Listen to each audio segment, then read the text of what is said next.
Takeru is an ugly, overworked, middle-aged man who hates his boring life. One day, after returning home from his dead-end job, he collapses onto his couch to watch some TV, but all of a sudden, he finds himself teleported to a strange dimension with Discount Hero X sitting across from him. He says he's the one in charge of the solar system. So Takeru asks him if he's an alien, but he says he's actually more like a god, at least as far as Takeru is concerned. Long story short, it's his job to make sure the life on various different planets doesn't go extinct, and he does that by throwing people into new worlds to see what happens. Takeru happens to be the next on the list of people to be sent out, and of course he has the right to refuse, but since he's technically dead right now, his soul will vanish if he doesn't agree to be sent to another world. Takeru doesn't think that's fair at all, and he's right, it's not fair, but there's nothing he can do about it. Kami tells him he doesn't have to worry about it too much since he will be given special powers so he can survive in the new world, but he hasn't really thought about what abilities he should give Takeru, so he takes out a notepad and starts writing down some ideas. Obviously, he would need to be able to use magic, so Kami writes down maxed out mana and asks Takeru if there's anything else he'd want to get. Since Kami is accepting requests, Takeru asks him if he can get a big OP goth girlfriend in the new world. But with how ugly and boring Takeru is, Kami says it won't be easy. Still, he promises to work something out for him once he arrives, and as an added bonus, is granting Takeru an amazing search ability, global language understanding, and several debuff resistances. He's honestly not sure if he's allowed to give people so many op stats in one go, but there's no time to change it now since Takeru's body has already begun to disappear, so he wishes him good luck with his new life. In the next moment, Takeru wakes up lying next to a tree, and he has a good grasp of what happened, but he wonders what he should do now. He decides to just start walking in a random direction in hopes of running into some people, and fortunately, he manages to spot a village close by. Although going there right now wouldn't do him much good since he is 100% broke right now.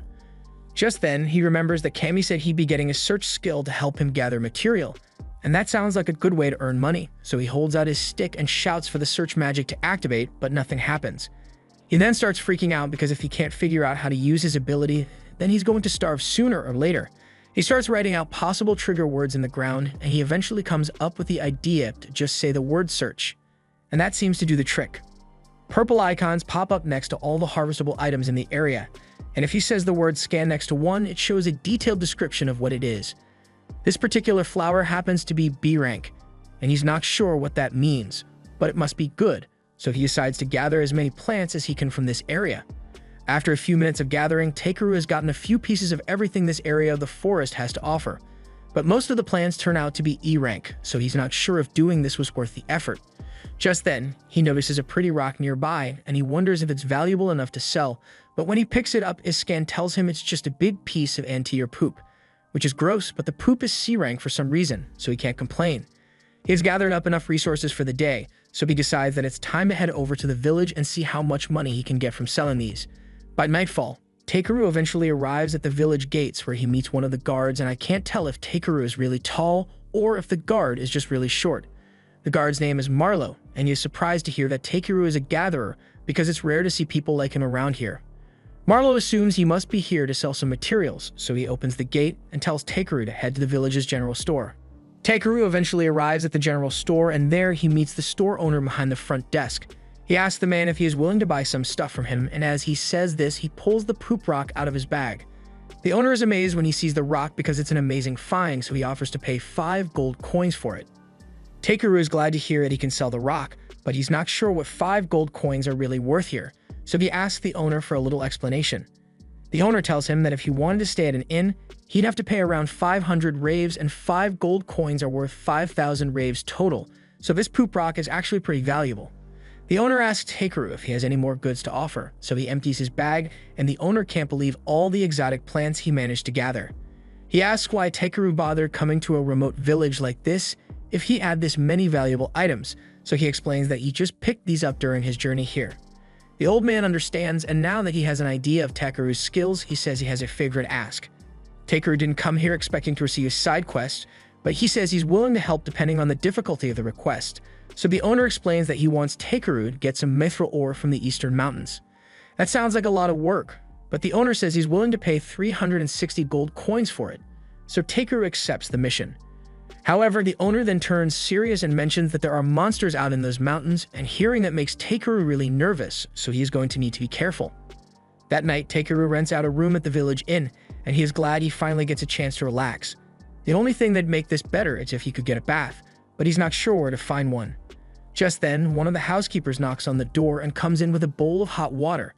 Takeru asks her what this is for, so she explains that part of their service is to offer guests bowls of hot water so they can clean themselves, and Takeru's stench practically made her eyes water while he was checking in, so she brought some without him needing to ask for it. Takeru appreciates the gesture, but he says he'd prefer to have a proper bath instead. However, the girl looks at him in confusion because only nobles and rich people can afford to have baths, and Takeru has Broki written all over his face. He falls to his knees at the realization that he won't be able to take baths normally in this world, and the girl can see that he's really upset about not getting a bath, so she tells him that there are some wizards who are able to use spells to clean others, so maybe he could try that instead. After hearing her mention wizards, Takeru remembers that Kami gave him the ability to use magic, so he should be able to use a cleaning spell. He's really grateful for the girl's insight, so he gives her a huge tip as thanks and sends her on her way. Once she's gone, he attempts to use cleaning magic by yelling out the word clean, and it works on the first try. However, feeling the magic rub all over his body causes him to make some weird noises, so the girl probably thinks he's a weirdo now. On the bright side, the clean spell seems to be really effective, so Takeru isn't going to have to worry about smelling funky all the time, but he still wishes he could enjoy a proper bath. The next day, Takeru heads out to gather a few more items to sell when he notices a new symbol from his search skill. Each symbol represents a particular kind of loot, so he wonders what it might be. But to his utter horror, when he takes a look, he finds a decomposing skeleton on the ground. His scan tells him that this poor guy is named Belria, and he must have died fighting out here a while ago. He goes closer to inspect the corpse, and that's when he finds a locket with a note on it. The note was from Belria's little sister, and she was basically thanking him for working so hard to earn money to treat their father's illness, but more than anything, she just wanted her brother to make it home safely, so she asked him not to do anything too dangerous. But he clearly didn't listen to her advice. Takeru spends the next hour holding a burial for Belria, and once that's done, he draws a circle and casts a barrier so he can set up camp. The next morning, Takeru heads further into the forest until he arrives at the Forest of White Trees. This place is supposedly full of monsters and creepy as hell, so Takeru would have loved to avoid this place altogether, but it's the only way for him to get to the eastern mountain. He casts a light spell so he can see well enough to scan the area, but he doesn't spot anything of high value. Even weirder is the fact that he doesn't see any monsters around here, even though this place is supposed to be crawling with them. He doesn't question it too much and decides to take advantage of the strange absence of monsters to breeze his way through the forest. However, as he was running, he ended up falling straight off the edge of a cliff. There's no way he'd survive a drop like this, so he desperately starts calling out spell words in an attempt to save himself, and fortunately, when he says the word fly, a floating spell activates, allowing him to land safely. He's now stuck at the bottom of a cavern, but he notices a ton of ores in the nearby walls, so he decides to make the most of it and starts mining them out. He finds a lot of valuable ores like silver, but there's still no sign of any mithril, so he decides to head deeper into the caves. After walking for a bit, his search skill alerts him to an ore deep in some rocks, but before Takeru could head over, he feels the entire cave system begin to shake, so he's going to need to be careful. He uses a controlled fire blast to break through the rock, and as luck would have it, he manages to find some mithril ore, but it's not much. The cave system suddenly begins shaking again, so Takeru is starting to worry that the roof might collapse.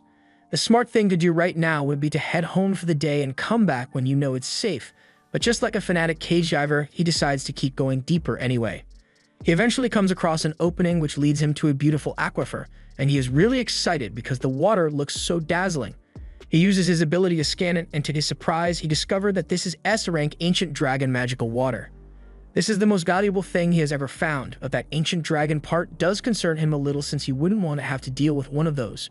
Just then, as Takeru dips his hands in the water, something huge emerges from the water, and a moment later, Takeru is face to face with the ancient dragon. The dragon yells at him for daring to intrude upon its lair, and it is letting off a deadly pressure to intimidate Takeru, but he doesn't actually notice anything wrong. Takeru realizes this is his fault for intruding on the dragon's home, so he sincerely apologizes for his mistake, but this catches the dragon off guard since it has never seen someone remain so calm in its presence before. It takes a liking to Takeru and asks him if he's really a human because he has an unnaturally high amount of mana. It says Takeru's mana pool might even be greater than its own, but Takeru has no idea what it's talking about. The dragon's name is Voldius, and he has a favorite ask now that he knows Takeru has such an expansive mana pool. Basically, it wants Takeru to hatch its egg since it doesn't have enough mana to do it, and as a reward, it will give him a large cluster of mithril ore. Takeru thinks that sounds easy enough to do, so he takes the egg and starts channeling mana into it. But halfway through, the egg suddenly starts draining all his mana until he eventually loses consciousness. By the time he wakes up, he finds a little baby dragon sitting in front of him, so he realizes the hatching was a success. Voldius is glad to see his child has finally been born, but he then proceeds to ask Takeru to take it with him on his journey.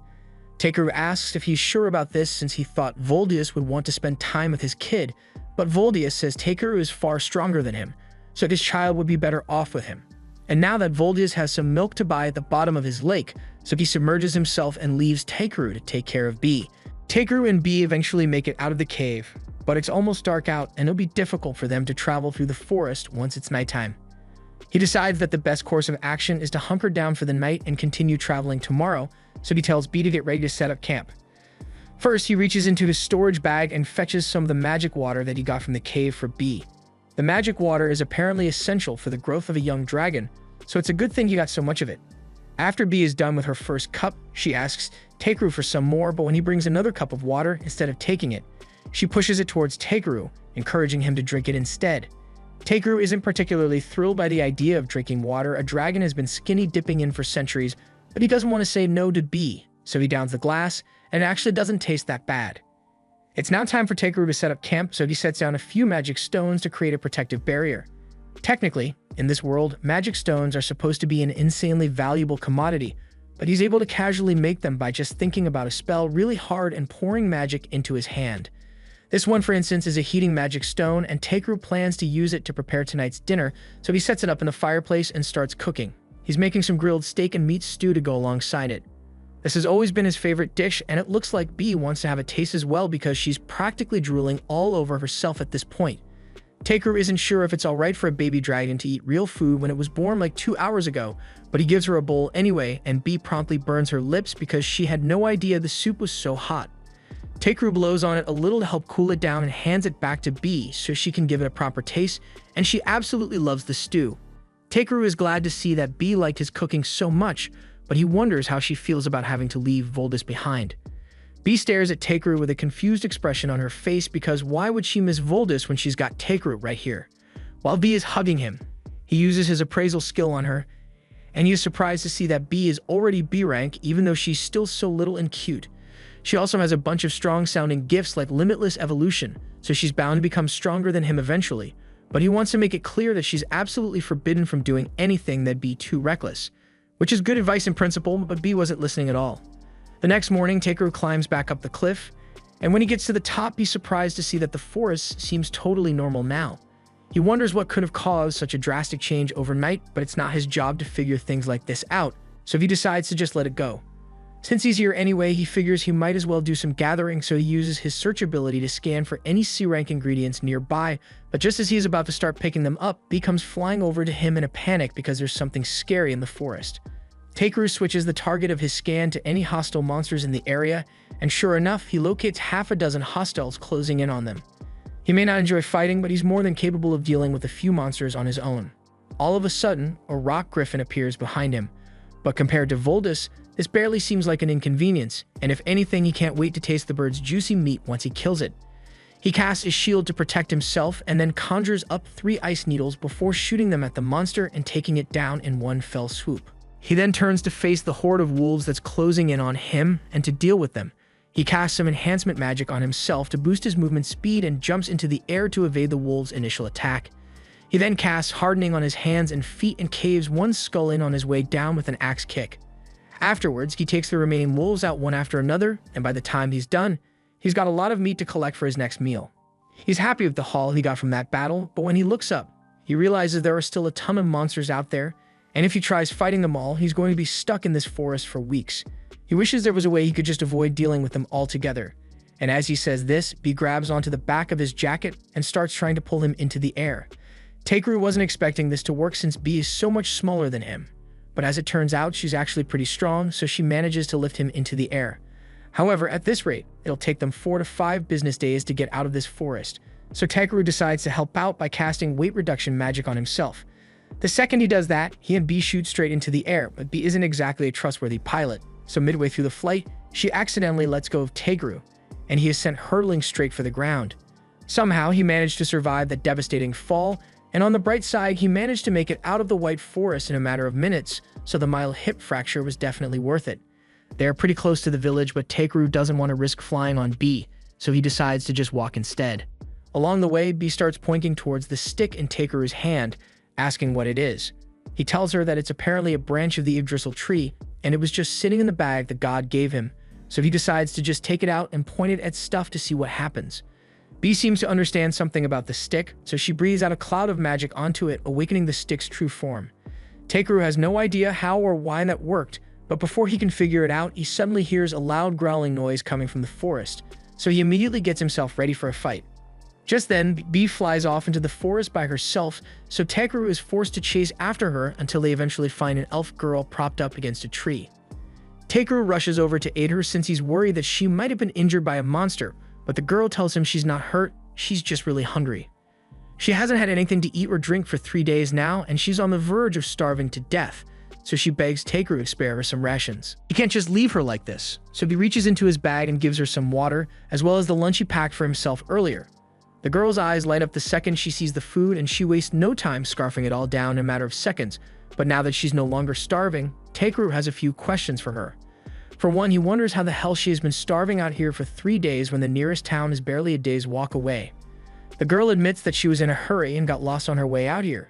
But even so, it's common sense to carry at least a few days' worth of rations with you at all times, yet she literally brought nothing. The girl is a little embarrassed and tries thinking of a good excuse, but she gets way too close to Tegru in the process, and once he catches a whiff of her, he realizes she stinks. The girl tries to defend herself by telling him it's not her fault since she had to camp out here for days on end with no supplies, but that doesn't change the fact that she smells like manure right now. The girl gets up and tells Tegru that while she is thankful for him saving her, she thinks it was incredibly rude for him to say that she stinks, even if it was true. She then runs off to continue her journey, but she didn't ask for any directions and she still has no supplies, so he doesn't think she's going to make it very far. But that's not his problem to deal with, so he continues heading back to the city with B. They eventually make it out of the forest, and along the road, B notices a carriage approaching, so he stops to talk to the driver. The man notices his staff and asks Tegru if he is a sorcerer, but while he could definitely be one if he wanted to, Tegru wants to stick to peaceful jobs, so he tells the man he's just a gatherer who happens to have a staff. The man then asks him what he's doing all the way out here, so Tegru explains that he is heading towards Hormi village. The man is surprised to hear that he's heading there on foot since it's quite a long journey, but it's not like he had much of a choice. The driver offers to give him a ride back to the village if he would like, and Tegru appreciates the gesture, but he's pretty big, so he is worried that he might take up too much space in the carriage. But both the man and his family, already aboard, tell him there's nothing to worry about, so he goes around back and climbs in. Something Tegru notices recently is that ever since he came to this world, children seem to just naturally like him. He's not sure why, but it makes things easier for him since if the kids like him, then most adults will be nice to him as well. He thanks them once again for giving him a ride, but they say it's not a big deal since everyone in Tormi helps each other out whenever they are in trouble. Tegru appreciates their generosity, but he thinks they are being a little too trusting since he could have been a bandit for all they knew. However, they tell him they knew he was not a bandit because if he were a bad person, then this bell would have rung and they never would have offered him a ride. Tegru is amazed that bells can be enchanted with magic stones to detect whether someone is bad or not, and he wonders if he can make something like that for himself later. Just then, Yunin notices a strange sound coming from Tegru's jacket, so she asks him what it is, and he is forced to explain that he actually brought a rare monster with him. He was expecting the family to freak out a little at the mention of a monster, but they tell him that it's actually perfectly normal for adventurers to keep monsters as pets from time to time, so it doesn't bother them. In that case, there's no reason for Tegru to hide B any longer, so he tells her she can come out, but she had better not bite anyone. Once the kids see B, they are both overwhelmed by how cute she is, but Eliza and Palom are both more impressed by the fact that Tegru managed to tame a dragon cub. They ask him if he happens to be the Dragon Knight, but he says he just happened to find and hatch a dragon while he was out on a mission. Once it's time to take a break for the night, Tegru sets up his barrier and he assures the family that as long as the barrier remains up, no monsters will come anywhere near them. And even if something does try to attack them, B will be here to alert them before it gets too close. They are all glad to know that they are safe for the night, but they still need to do something about their dinner, so Eliza gets ready to start cooking. But before she does, Tegru asks her if she'd be willing to let him handle the meal prep for today. He reaches into his bag and pulls out all his pans, which amazes the kids since there's no way all that stuff should be able to fit in such a small sack. Takeru explains that his bag operates like an item box, so there's a lot more space on the inside than it seems, and it's really handy for gathering things. Once Takeru is done cooking, everyone digs in and they are all delighted by how delicious his food is, especially Palom since he was sick of having to eat dried meat all the time. As the night drags on, they all begin to sing songs and dance to pass the time, and the kids even invite Takeru to join in. He never got to experience anything like this when he was back on Earth, since he'd always just spend the night alone in front of his TV, but eating with others is a lot more fun than he thought it would be. The next morning, Takeru wakes up and begins working on cleaning his scissors to keep himself busy until it's time to get back on the road. Poland tells him they can head out after they've had breakfast, but Takeru actually has a small favor he'd like to ask. He has never tried driving a carriage before, so he asks Poland to let him try, and he sees no issue with it. So he lets Takeru take the reins, and before long they arrive at the village. Takeru gets off the carriage and Poland thanks him for sharing his food, but Takeru says he should be the one thanking them since he didn't have to walk all the way back on his own. Poland and the others drive off afterwards, and as the short guard watches them leave, he says it must finally be spring. Takeru doesn't know what that's supposed to mean, so he asks the guard for an explanation, and he is informed that Poland does weaving for a living.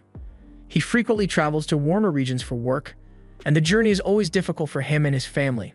Unable to hunt, they're left to survive on meager rations. That explains why he was so happy to taste Takeru's food, and learning how bad Poland has it makes Takeru realize how lucky he is to have an ability that allows him to gather materials. A little while later, Takeru heads back to Jerome's store to deliver the materials that he was asked to gather, and as a little test, Takeru slips one magic mithril ore he got from the dragon's den in with the regular mithril to see if Jerome is the kind of person to scam him. Jerome spends a long time examining the rocks, and he eventually comes to the conclusion that this one in particular must be a piece of magic mithril ore. He tells Takeru that a few of these contain enough magic to replace most of the magic stones in the kingdom, and Takeru feigns surprise even though he already knew that. Jerome tells him it's amazing that he was able to find something this valuable, but Takeru tries to downplay the achievement and says he just happened to come across it on his trip. Even if Takeru claims to have found it lying at his feet, Jerome says it still takes considerable skill to be able to find things like this, so he tells Takeru that he would be better off heading to the city of Belkame. It's much larger than this village, and as much as Jerome doesn't like the idea of letting talent like Takeru leave, he will be able to find a larger variety of items to buy and sell compared to what he would get here. He just asks that when Takeru eventually makes a name for himself, he send a few extra customers Jerome's way. Takeru doesn't actually intend on becoming famous or anything, but the idea of heading to the big city does intrigue him, so he decides to read about it once he gets back to the inn. There, he finds out that Belkame has an adventurers guild that brokers requests all across the country.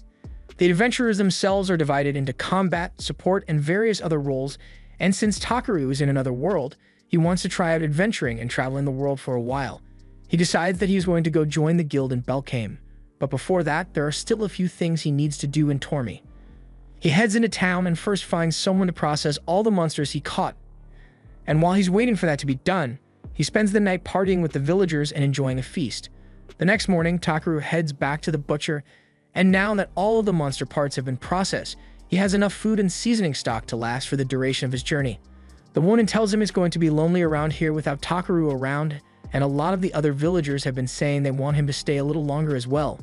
Takeru says he will miss this place as well, but there are a lot of exciting places out there for him to visit and new people for him to meet, so he can't settle down here.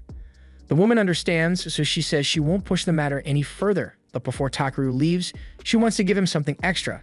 She hands him a bag and says she packed him a travel lunch. Actually, she packed him a ton of travel lunches, so it looks like Takeru isn't going to have to worry about food for a while. After that, he heads back to his room, and the only thing left to do is figure out what to use the magic mithril ore for. Jerome told him he couldn't afford to buy it, so Takeru has no idea what he's supposed to do with it now. It's too valuable for him to just toss out, but since it supposedly has a ton of magical energy inside it, Takeru wonders if he can use it to create something useful for the villagers since they've been so nice to him. Just then he notices his lamp on the table, and it gives him an idea, so he takes the magic stone and tries combining it with the lantern. It doesn't take long for him to figure out how to do it, and after a large flash, a magic item was created. The next morning, as Takeru was about to depart, the entire village came out to say goodbye to him. Takeru thanks them for everything they've done for him, and as his way of showing his appreciation, he made this for them. He tells everyone that it's a magic item that will create a barrier around the village to keep out any people with malicious intent, and while they are all grateful for his kindness, They wonder if it's really okay for them to take something so valuable. Takaru tells them it's fine since it's the least he can do to repay them. Plus, he wanted to make sure the village would still be in one piece in case he comes back to visit. Jerome is a little curious about what's powering the device, so he takes a look inside and sure enough, he finds the magic stone, which is worth a small fortune.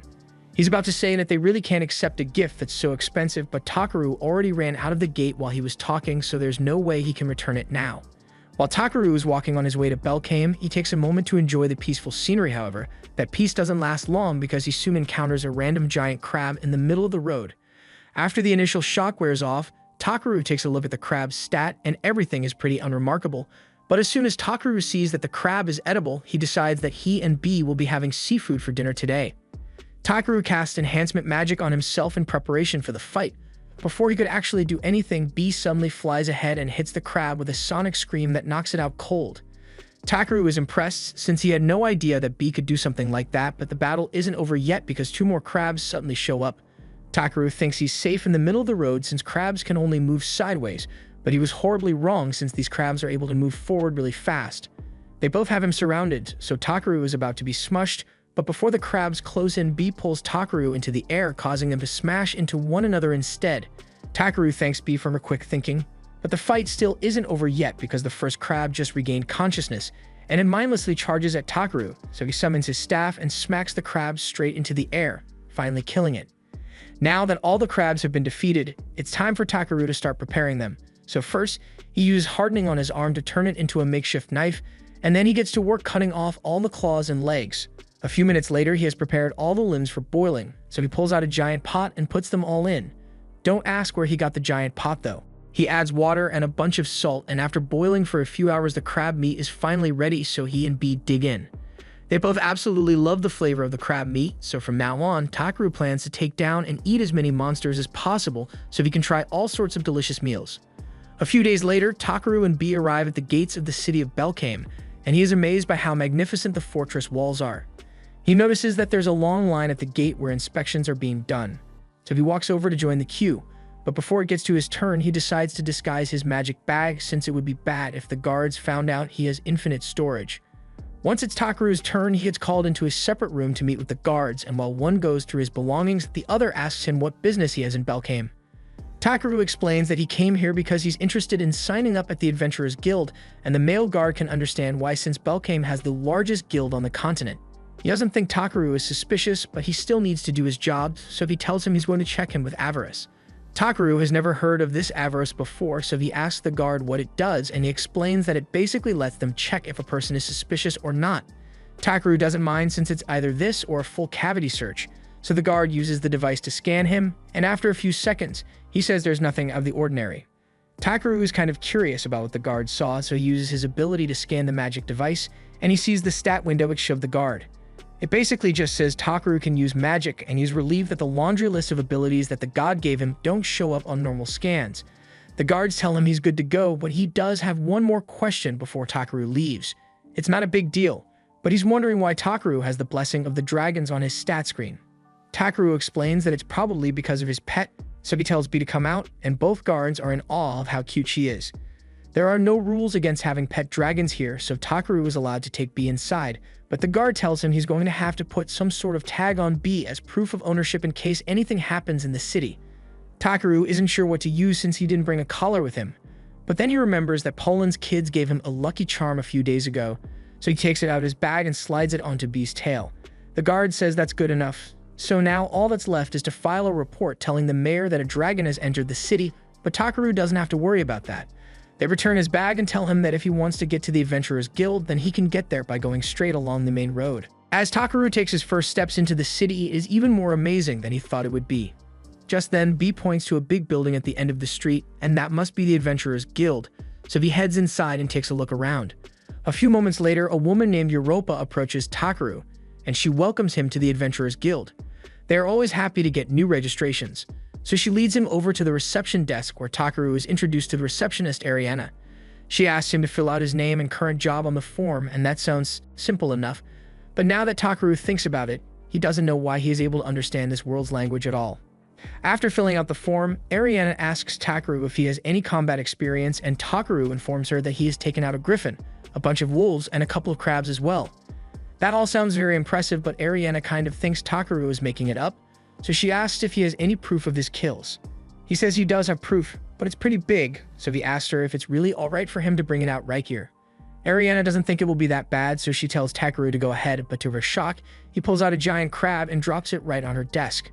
The weight of the crab crushes Ariana's desk instantly, and Takaru realizes he may have messed up, but in his defense, he did warn her that it would be big. All the guild patrons gather around to see what all the commotion is about, and the guild master asks what's going on. Takaru says he just wanted to show Ariana his crab, and the guild master can see that, but he gets suspicious of the fact that Takaru has an item box, so he asks him where he got it. Takaru says he got it as a gift, and after using his ability, the guild master confirms that Takaru is telling the truth. The guild master has a scan ability similar to Takaru's, but instead of a stat screen, he just sees an aura around a person that tells him whether they have good or bad intentions, and Takaru seems fine, so there's no need to punish him for a simple mistake. He says they can appraise the crab and issue payment by the end of the day, but Takaru says he actually plans to eat the crab later, which shocks everyone in the guild. The crowd is starting to get even bigger, so Ariana says she will finish Takaru's registration in the room next door. Once she's at a new desk, she tells him that the crab definitely proved that he is a capable fighter, so she finishes up his registration and slides a guild armband over to him. She knows he deserves a higher rank, but according to the guild rules, all new members have to start at F rank. However, with his skills, he should be able to rank up in no time. The next day, Takaru tracks down the family of Balluri, the guy he found dead in the woods, so he can inform them of his passing and return a few of his belongings. Balluri's family is devastated, especially since they had told him not to go adventuring, but he insisted on doing it to pay for his father's medicine. Takaru can tell that the father is still very sick, and he feels bad about losing his son, so he wants to do something to help out.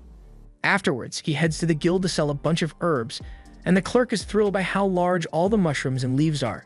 Just then, Ariana comes around the corner looking for Takaru, and it looks like he's become quite popular in town lately because a ton of jobs were posted personally requesting Takaru.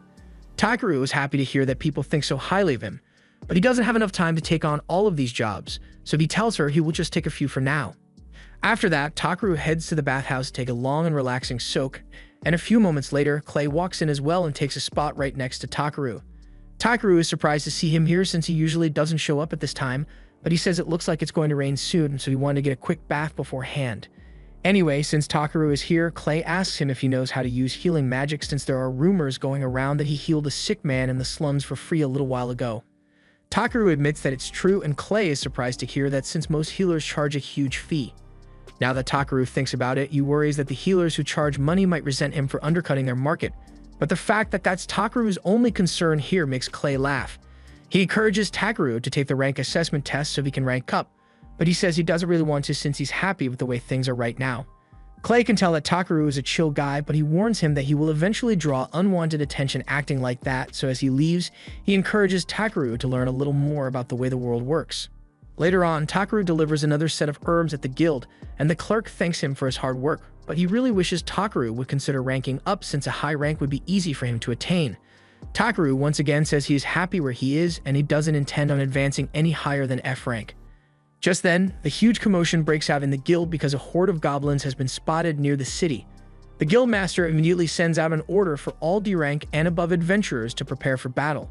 He then asks the receptionist if there are any A rank adventurers available to join the fight, but unfortunately, most of them are already out on a mission, so the only A ranker left is Clay. The guild master is relieved that they will at least have the support of the Honorable Dragon King, so he asks Moosley to go inform Clay of the situation right away. Takaru sees all of this going on, and even though he could probably one-tap the entire goblin army, he's only F rank, so he couldn't care less about helping. However, the guild master is well aware of what Takaru is trying to pull here, so he singles him out and tells him he's coming on the mission too, whether he likes it or not. A little while later, once all the adventurers have been gathered, the guild master gives them a breakdown of how this operation is going to go. The front lines are on the southern Stavlaw Plains, and the goblins are likely going to head straight for Belkane from there. They can't let the goblins make it past the city wall, so the guild master tells them to intercept the goblins at the Zalwis River. Everyone seems hyped to defend the city, but Takaru really doesn't want to be here. Just then, two adventurers beside him notice that Takaru is F rank, so they ask why a weakling like him would be allowed to join a mission like this. Just then, the guild master comes over, and he's not exactly sure why, but all of his staff members have been singing Takaru's praises non-stop, so he figured it would be a good idea to bring him along. He's technically not allowed to force an F-ranker to fight since the Union would be breathing down his neck for it. But there's nothing stopping him from asking Takaru to gather valuable drops on the battlefield, though. The Guildmaster then walks away, and Muesli apologizes to Takaru because she has no idea why the Guildmaster would force an F-ranker to join a fight, but regardless, she promises to do her best to support him out there. Takaru has no idea what she's talking about, so Muesli explains that she knows how to use a bit of healing magic and will be helping out as a medic. Takaru can see why Muesli would be asked to help, but with how excited she is for a deadly battle, he gets the feeling that something is going to go horribly wrong. A little while later, Takaru arrives at the outpost with Muesli, and the second they get there, she gets scared by a bird and starts clinging onto Takaru's arm. He asks her if she could let go of him, but Muesli is too terrified to release her grip. She keeps insisting that she's not scared at all, but Takaru isn't blind. He tells her that they are at a rear outpost, far removed from any of the actual fighting, so the chance of her running into an actual monster is really low. He tells her there's nothing wrong with being scared, because even the bravest of warriors experience fear, so she just needs to do her best with the abilities at her disposal. Hearing Takaru's speech cheered Muesli up, so she promises to do the best she can and runs off into one of the tents. A moment later, Clay comes out, and he finds it amusing that Takaru just gave a speech on how important it is to fight when he was trying so hard to avoid coming to the battlefield earlier. Takaru sees the irony in his statements, but he says he just doesn't like getting involved in trouble unnecessarily. And speaking of avoiding fights, Takaru is surprised to see Clay at the rear since he thought he would be out on the front lines with the others. Clay admits that some old scars started acting up, so his body isn't working as well as it usually does. Takaru asks if he's talking about those scars he saw on Clay's back when they were at the bathhouse. Clay freezes up for a moment, expecting Takaru to scorn him for having such shameful scars, but he doesn't see what the big deal is. Clay explains that scars on the back are a blemish on a warrior's pride because they mean you were injured while running away from an opponent, but Takaru doesn't think there's anything shameful about it. You can tell that Clay got those scars while trying to protect someone, and even though he was badly injured, he still managed to survive, so that's something you should be proud of. Just then, the two hear the low rumble of hundreds of footsteps approaching. Clay realizes that the Guildmaster's defensive formation on the front lines must have been breached and the enemy is approaching, so they need to prepare for a fight. Clay grabs a spear and tells Takaru he's heading out to intercept them. And even though his scars are still causing him a lot of pain, he vows that he will protect Takaru even if his body breaks. Takaru tries telling Clay he really doesn't need to do that, but he's already long gone. He then looks over at the tent and sees Muesli in the middle of healing the wounded adventurer, and seeing her try so hard despite her fear, even when the enemy is approaching, makes him feel bad for trying to take the easy way out. Here and now, he decides to do everything within his power to make sure everyone makes it home safely, so he casts a barrier around the outpost to keep Muesli and the other healers out of danger, and then heads to the front lines to confront the goblins. Out on the front lines, the adventurers are all fighting for their lives to keep the goblins at bay, but at this rate, it will only be a matter of time before the goblins invade the city. However, all of a sudden, Takaru comes running out onto the battlefield and punches one of the goblins so hard that it is sent flying into a rock pillar. It kind of freaks Takaru out to be fighting humanoid monsters, but he doesn't have time to think about the ethics of the situation, so he asks B to take out the rest for him. B flies into the air and uses lightning magic to fry all the goblins in the area at once. Now that everyone is safe, Takaru goes to check on them and asks what happened. Diego explains that their formation was holding up well initially, but at one point a high-level goblin sergeant showed up, and after that, things went downhill fast. Thankfully, Clay showed up just in time to save them from the goblin sergeant and drove it back, but the rest of them got separated from him in all the chaos, so they have no idea where he is or if he's alright. Takaru goes out looking for Clay, and near the forest we see him fighting for his life as he is swarmed by goblins. He manages to take a few of them out with his spear, but his scars still hurt really badly, and the pain brings him to his knees, so the goblins try to take advantage of that and stab him from behind. However, before they could do so, Takaru comes to Clay's rescue and electrocutes them to death. Clay is shocked to see Takaru and tells him to leave because it's dangerous here, but Takaru reminds him that he's the one with the crippling injury, so he shouldn't be pushing himself so hard. Just then, the two hear the sound of the goblin sergeant approaching. It lunges at the two of them, but Takaru and Clay jump out of the way in time. The safest option right now would be to retreat, but there's no way they'll be able to outrun the goblin sergeant.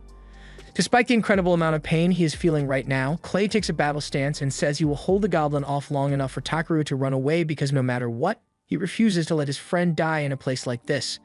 Takaru is touched by Clay's resolve, so he asks him if those scars on his back hold any sentimental value to him. Clay thinks that's a weird question to ask mid-battle. The only thing the scars do is remind him of his past failures, so he despises them with all his heart. Takaru assumes that means he wouldn't mind them being erased, and before Clay has a chance to ask him what he's talking about, Takaru reaches into his bag and splashes Clay with some of Vol's magic water. He then casts full healing magic on Clay to get rid of his scars, but he may have had some unintended side effects because while it did get rid of the scars, it also forced Clay to evolve and turn him black. Takaru has no idea what just happened, and neither does Clay. But not only is the pain from his scars gone, he also feels stronger than ever before for some reason. He decides to test out his new strength by attacking the goblins all by himself, and in a matter of seconds, he has wiped them all out without so much as breaking a sweat. Later that night, Clay heads to Takaru's room and he's back to normal now, but he can still feel immense energy smoldering within his body, so he demands to know exactly what Takaru did to him earlier today. Takaru explains that he just used some magic water from the ancient dragon as a catalyst and cast healing magic. Clay is confused, so he asks Takaru how he knows an ancient dragon, and he explains that Vol is B's father, which kind of means B is also an ancient dragon. Clay sits down and takes a moment to process all the information he just learned. He's grateful for what Takaru did for him, but no ordinary person would have been capable of such a feat, so Clay asks him who he really is. Takaru realizes he may have said way too much, but then again, the god never told him he had to keep his identity a secret, so there's no reason to hide it from a trusted friend. He tells Clay that he is from another world, and Clay is stunned in place for a moment because he can't tell if Takaru is messing with him or not. Takaru sits him down and explains everything that's happened regarding his reincarnation, and Clay still finds it hard to believe, but considering all the impossible things Takaru has already done, it doesn't actually sound too strange. Clay promises to keep Takaru's origins a secret, but he tells him he needs to be more careful about how he uses his power since altering someone's body is a big deal. Her name is Ribble. She's the one in charge of the shop. He asks her if she has any gatherer scissors in stock since his are worn out, but unfortunately, she tells him she doesn't sell those. On the bright side, she does know a great blacksmith who could make some scissors for Takaru, but he's waiting to fetch a few materials in exchange. Takaru says he is willing to listen to the details of the job, so Ribble begins leading him towards her boss's workroom. However, as they are walking down the halls, Takaru happens to spot a group of blacksmiths hard at work in the forge. He thinks their work is really impressive, and Ribble agrees with him, which is why she wants to become a talented blacksmith and forge a sword fit for a hero one day. They eventually arrive at the boss's room, and Ribble tells her boss that she was thinking of having Takaru gather some of the Ildra ore that's so hard to find so they can make the sword, but the boss immediately refuses because he says there's no way he's sending a gatherer down into the mines.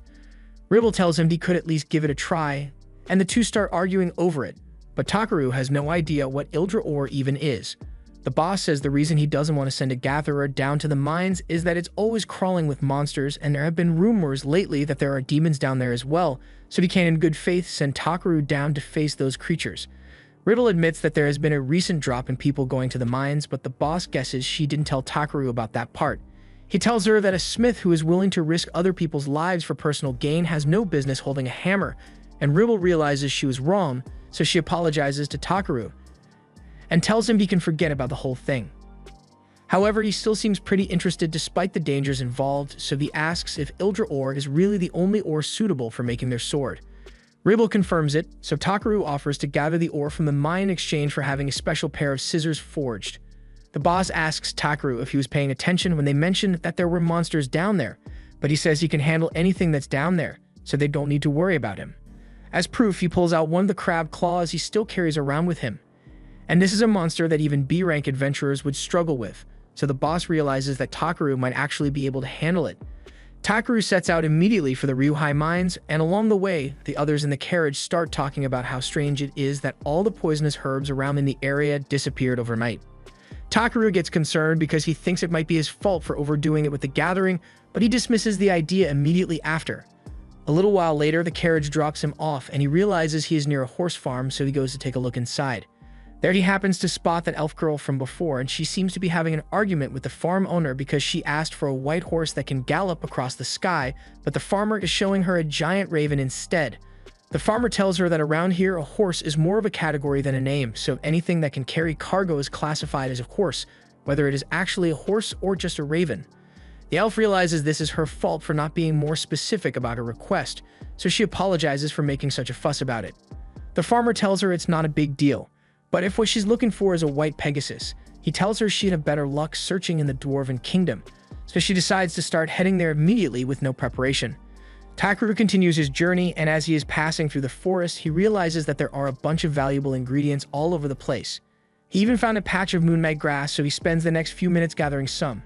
However, just as he is about to leave, he hears a familiar growling sound coming from the corner, and when he gets to check it out, he finds the elf slumped against a tree and on the verge of dying from hunger. Again, he gives her some food and water, and she is very grateful for the help, so she extends her hand for a handshake. However, she still smells absolutely awful, and Takaru refuses to be subjected to the foul stench any longer, so he uses clean on her. She introduces herself as Velvereta Brolita, and she thanks Takaru for his kindness towards her both now and back then. Takaru says there's no need to thank him and begins walking away, but Brolita stops him because she wants to pay him back. Takaru says he wasn't helping her expecting to receive a reward, but in that case, Brolita says she will accompany him on his journey to help out as much as she can. Takaru tells her she really doesn't need to do that, but she insists, so he decides to just let her do what she wants. Over the next few hours, Takaru spends his time gathering more herbs from the forest, and Brolita does her best to help, but she keeps grabbing a bunch of useless stuff. A little while later, it's time for them to set up camp, so Brolita asks him if she should go grab some firewood for him.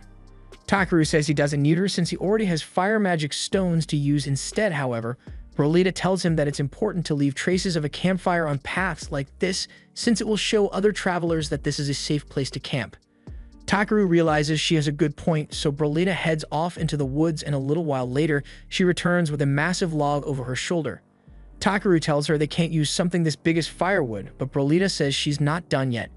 She throws the log into the air, and she then takes out her blades, slicing the log into dozens of smaller pieces in one go. Takaru is really impressed since he didn't realize Brolita was so skilled, but he is even more amazed by the fact that her weapons are A rank because this is his first time seeing something ranked so highly. That night, Takaru cooks some soup, and as soon as Brolita tastes it, she is astonished because she has never had anything that tastes this good before. While they eat, she asks him if he is heading to the Dwarf Kingdom as well, and Takaru explains that he took on a job to collect some Ildra ore from the Ryuhai mines there. As for Brolita, she says she is traveling in search of a white Pegasus because it is her sister's greatest wish and she wants to see it fulfilled. That said, she has once again feasted on Takaru's food, and her debt to him has grown even larger, so she must repay him somehow.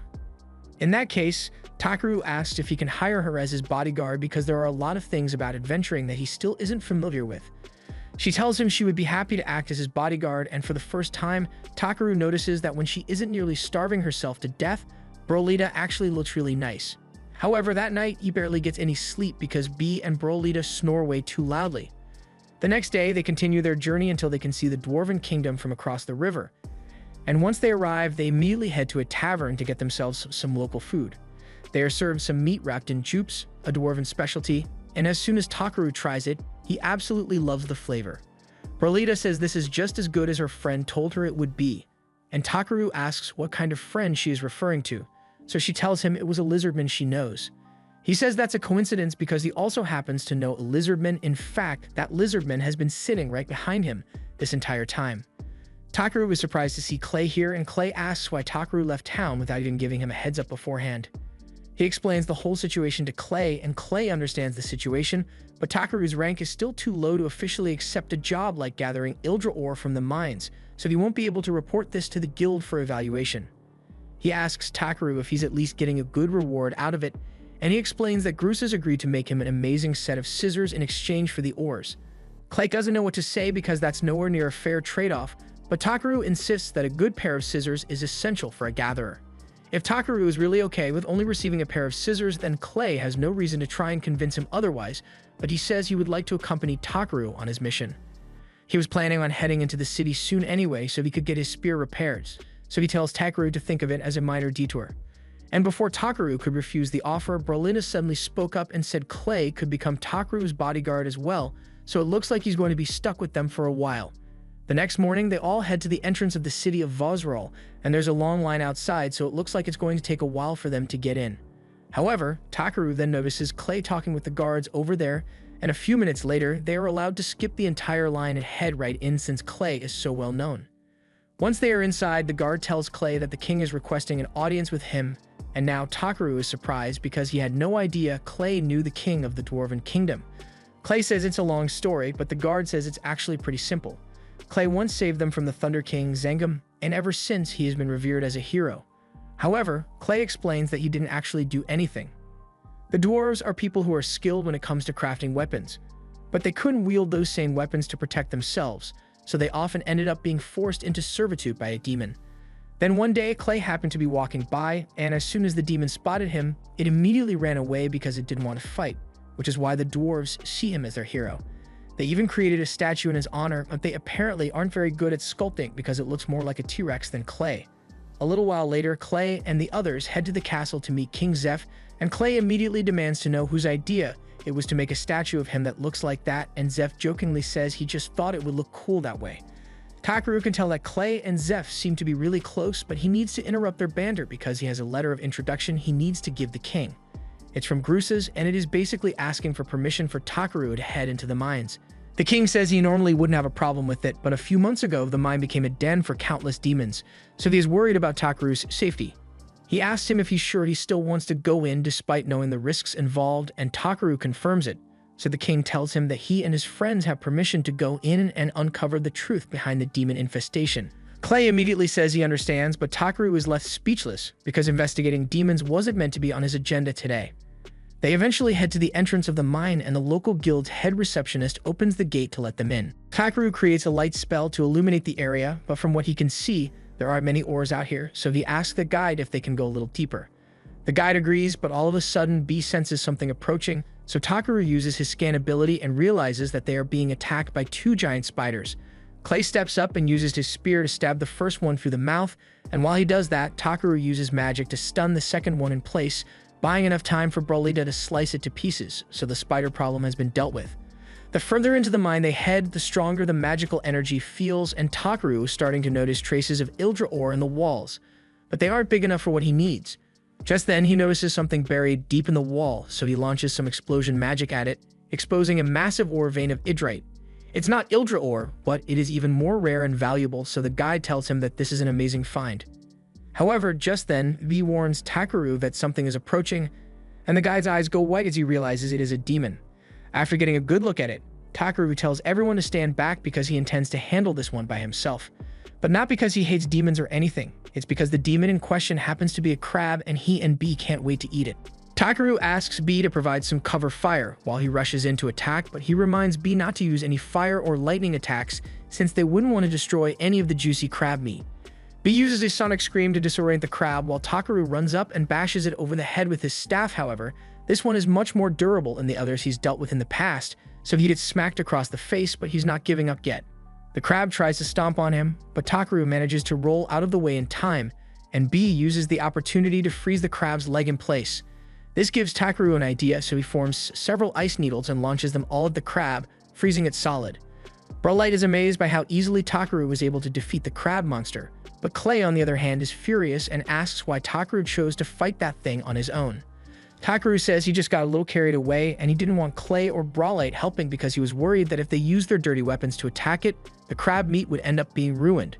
Clay is shocked to learn that Takaru actually plans to eat that thing, but that aside, he reminds Takaru that he is here as his bodyguard and that means it's his job to fight and protect him at all times, so he should learn to rely on his friends more often. Takaru didn't really need any help taking the crab monster down, but he understands Clay's point, so he apologizes and promises to rely on him more often. Clay is glad to hear it, so he says they should probably start hauling the crab monster out of here if he plans to eat it.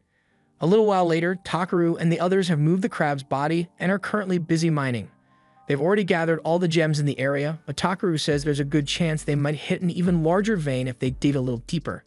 The guide is extremely grateful to Takaru because not only did he take care of the demon that had been terrorizing this place, he also found a new ore vein for them, and he doesn't know how they could ever repay him.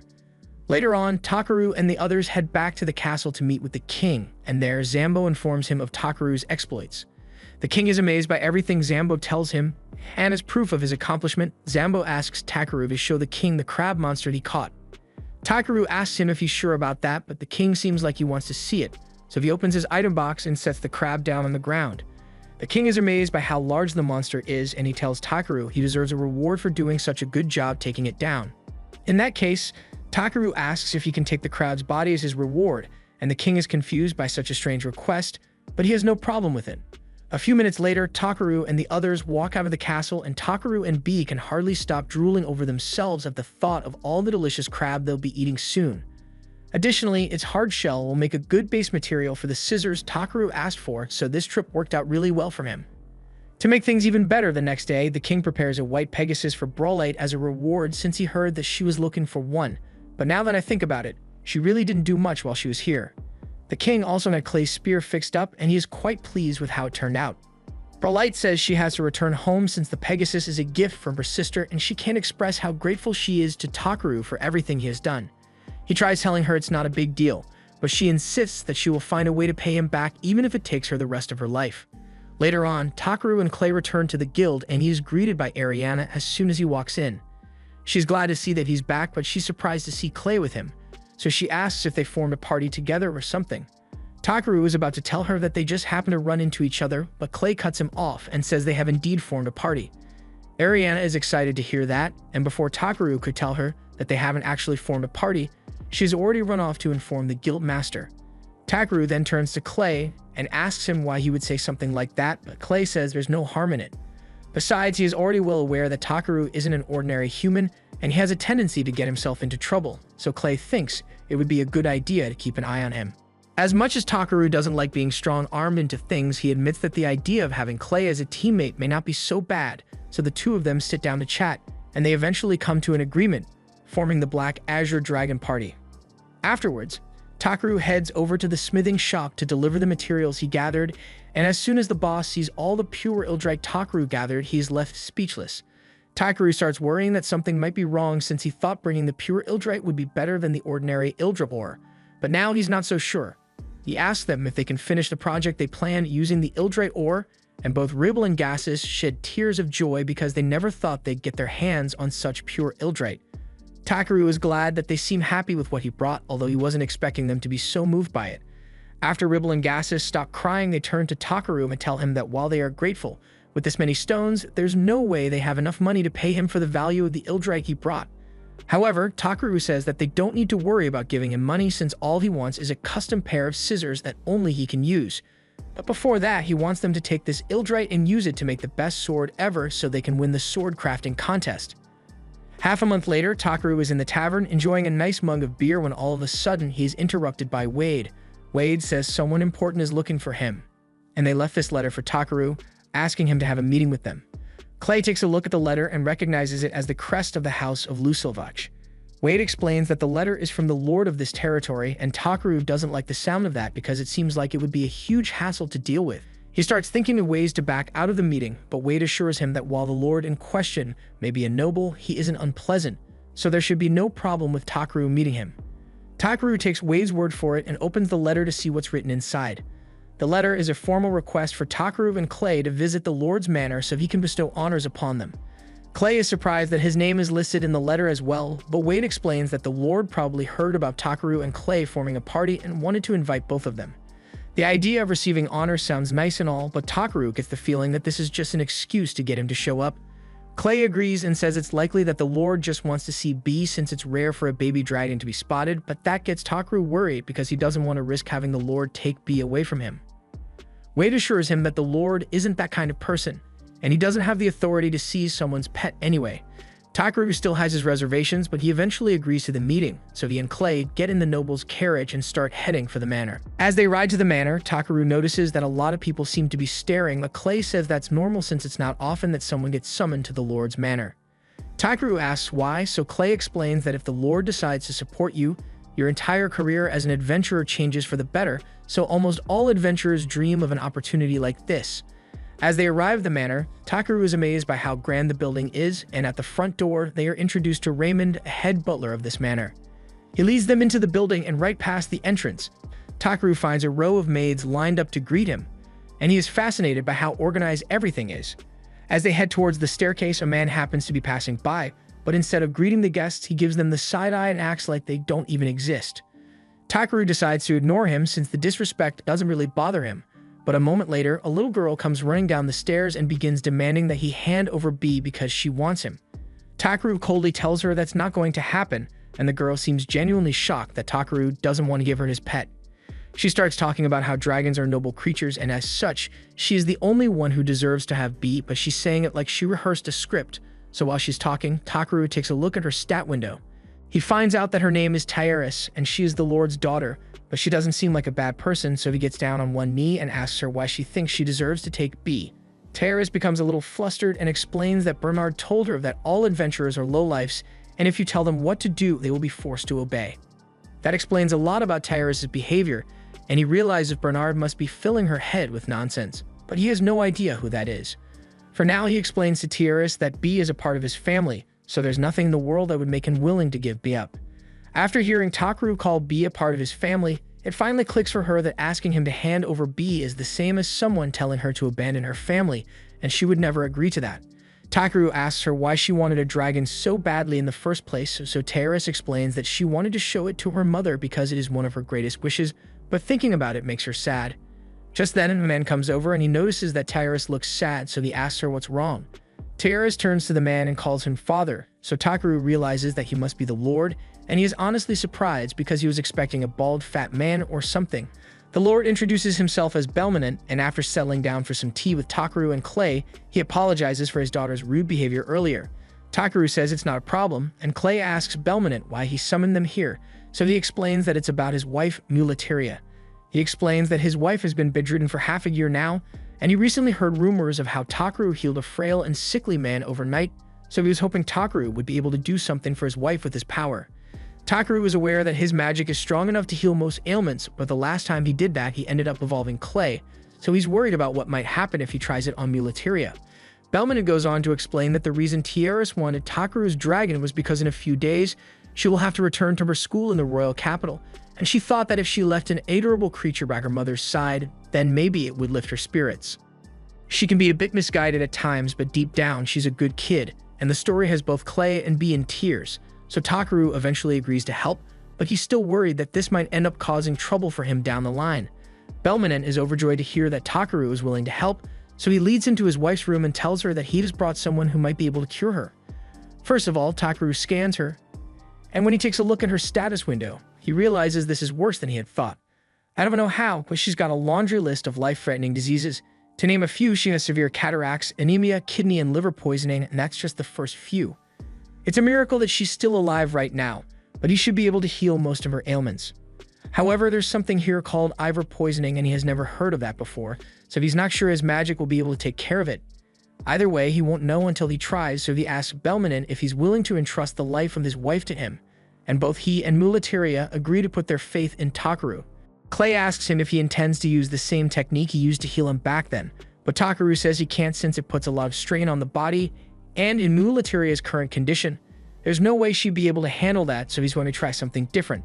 But first, he needs to do something about this dark and gloomy room, and since all the windows are closed in order to protect Muleteria's sensitive eyes, he's going to start with that.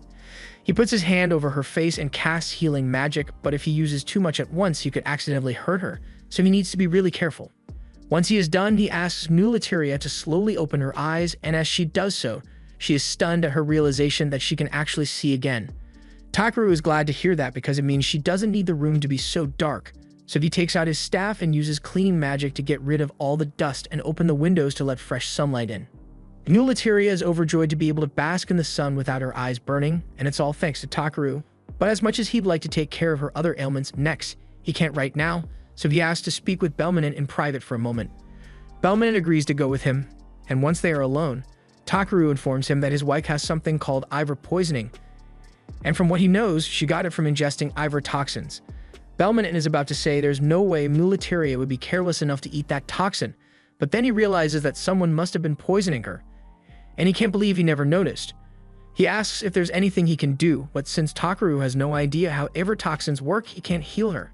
He asks Belmonent if he can get his hands on an antidote, but he says it is impossible. Ivor toxin is an ancient forbidden poison that was lost to time, and as such, the antidote recipe was also lost to time, so no one knows how to make it anymore. However, Belmonent does know where they might be able to find some clues, so he pulls out all the old record books in the library and explains that these contain notes from all the previous lords, so they might be able to find some information regarding the Ivor toxin in here. But there's one small problem. All the books are written in an ancient language that no one has been able to decipher for decades. However, thanks to Takaru's translation skill, he's able to understand the writing without much trouble, but reading all these books to find information on the Ivor poison would take ages, so he wishes he could search for keywords or something to make it easier. Just then, he comes up with the idea to modify his search skill and use it to identify the book that contains information on the Ivor poison. And yes, if search is so flexible, he could probably just use it to find the Ivor poison directly, but he didn't think of that.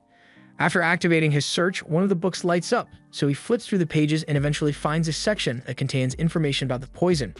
It's the diary of a boy named Pola Pola, and it talks about how he randomly came across a field of Ivor flowers near a lake with a horse rock nearby, and Clay happens to know where that lake is. He saw it on one of his journeys to a small village, so he points to it on a map and tells the others that the village is called Asheth. Belmont realizes that Asheth is in the Venone region, and that's outside the Lusilevich territory, so it would take at least 5 days of travel to get there. And if that's the case, Takaru says he will leave immediately since there's no time to waste. As the horses are prepared for Takaru's departure, Bernard watches from the windows with a look of contempt on his face, and as for Takaru, he is next to one of the castle walls, setting down some magic crystals. Belmont comes over to find him and asks what he's doing, so Takaru explains that he was just setting up a little safeguard, since there's a chance that someone might try to harm Muleteria while he's gone. Just then, Terrace comes running over to see Takaru because she wanted to apologize for the way she acted earlier. He came here to save her mother, yet she acted so rudely towards him for no reason and she feels terrible about it. However, Takaru tells her that what's important is that she was able to recognize that she was wrong and correct her behavior. It's a very important skill to be able to realize that you might be wrong about something, so Terrace is well on her way to living a full and rich life. From now on, he asks Terrace to think things through for herself before acting, and she promises not to make the same mistake again.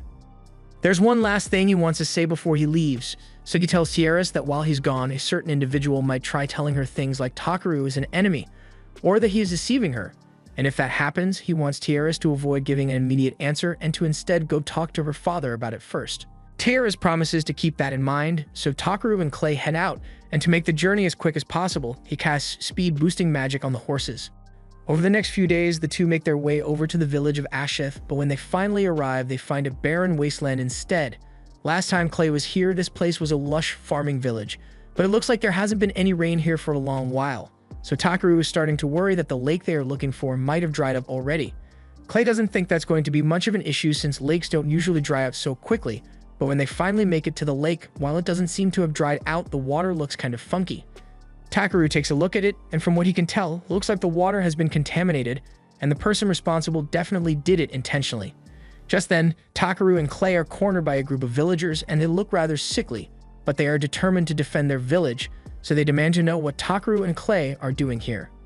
Takaru realizes that the villagers are just trying to protect their home, so he calmly explains that he and Clay are adventurers from Belkame, and they came here on a mission to gather a rare material. The villagers seem skeptical, so they ask Takaru and Clay to prove that they really are adventurers, and Clay shows them his A-rank armband as proof. The villagers now realize that they really are adventurers, so they drop their hoes, but as Takaru is asking if they have any useful information to give him, he notices one of them fall to the ground, and as he goes to check on the boy, he realizes he seems way too light for a growing child. He turns to the adults and asks if they've been getting enough food to eat recently, but the reality of the situation is much worse than he thought. The villagers explain that roughly 10 months ago, the water in their lake suddenly became cursed, so they couldn't drink from it anymore.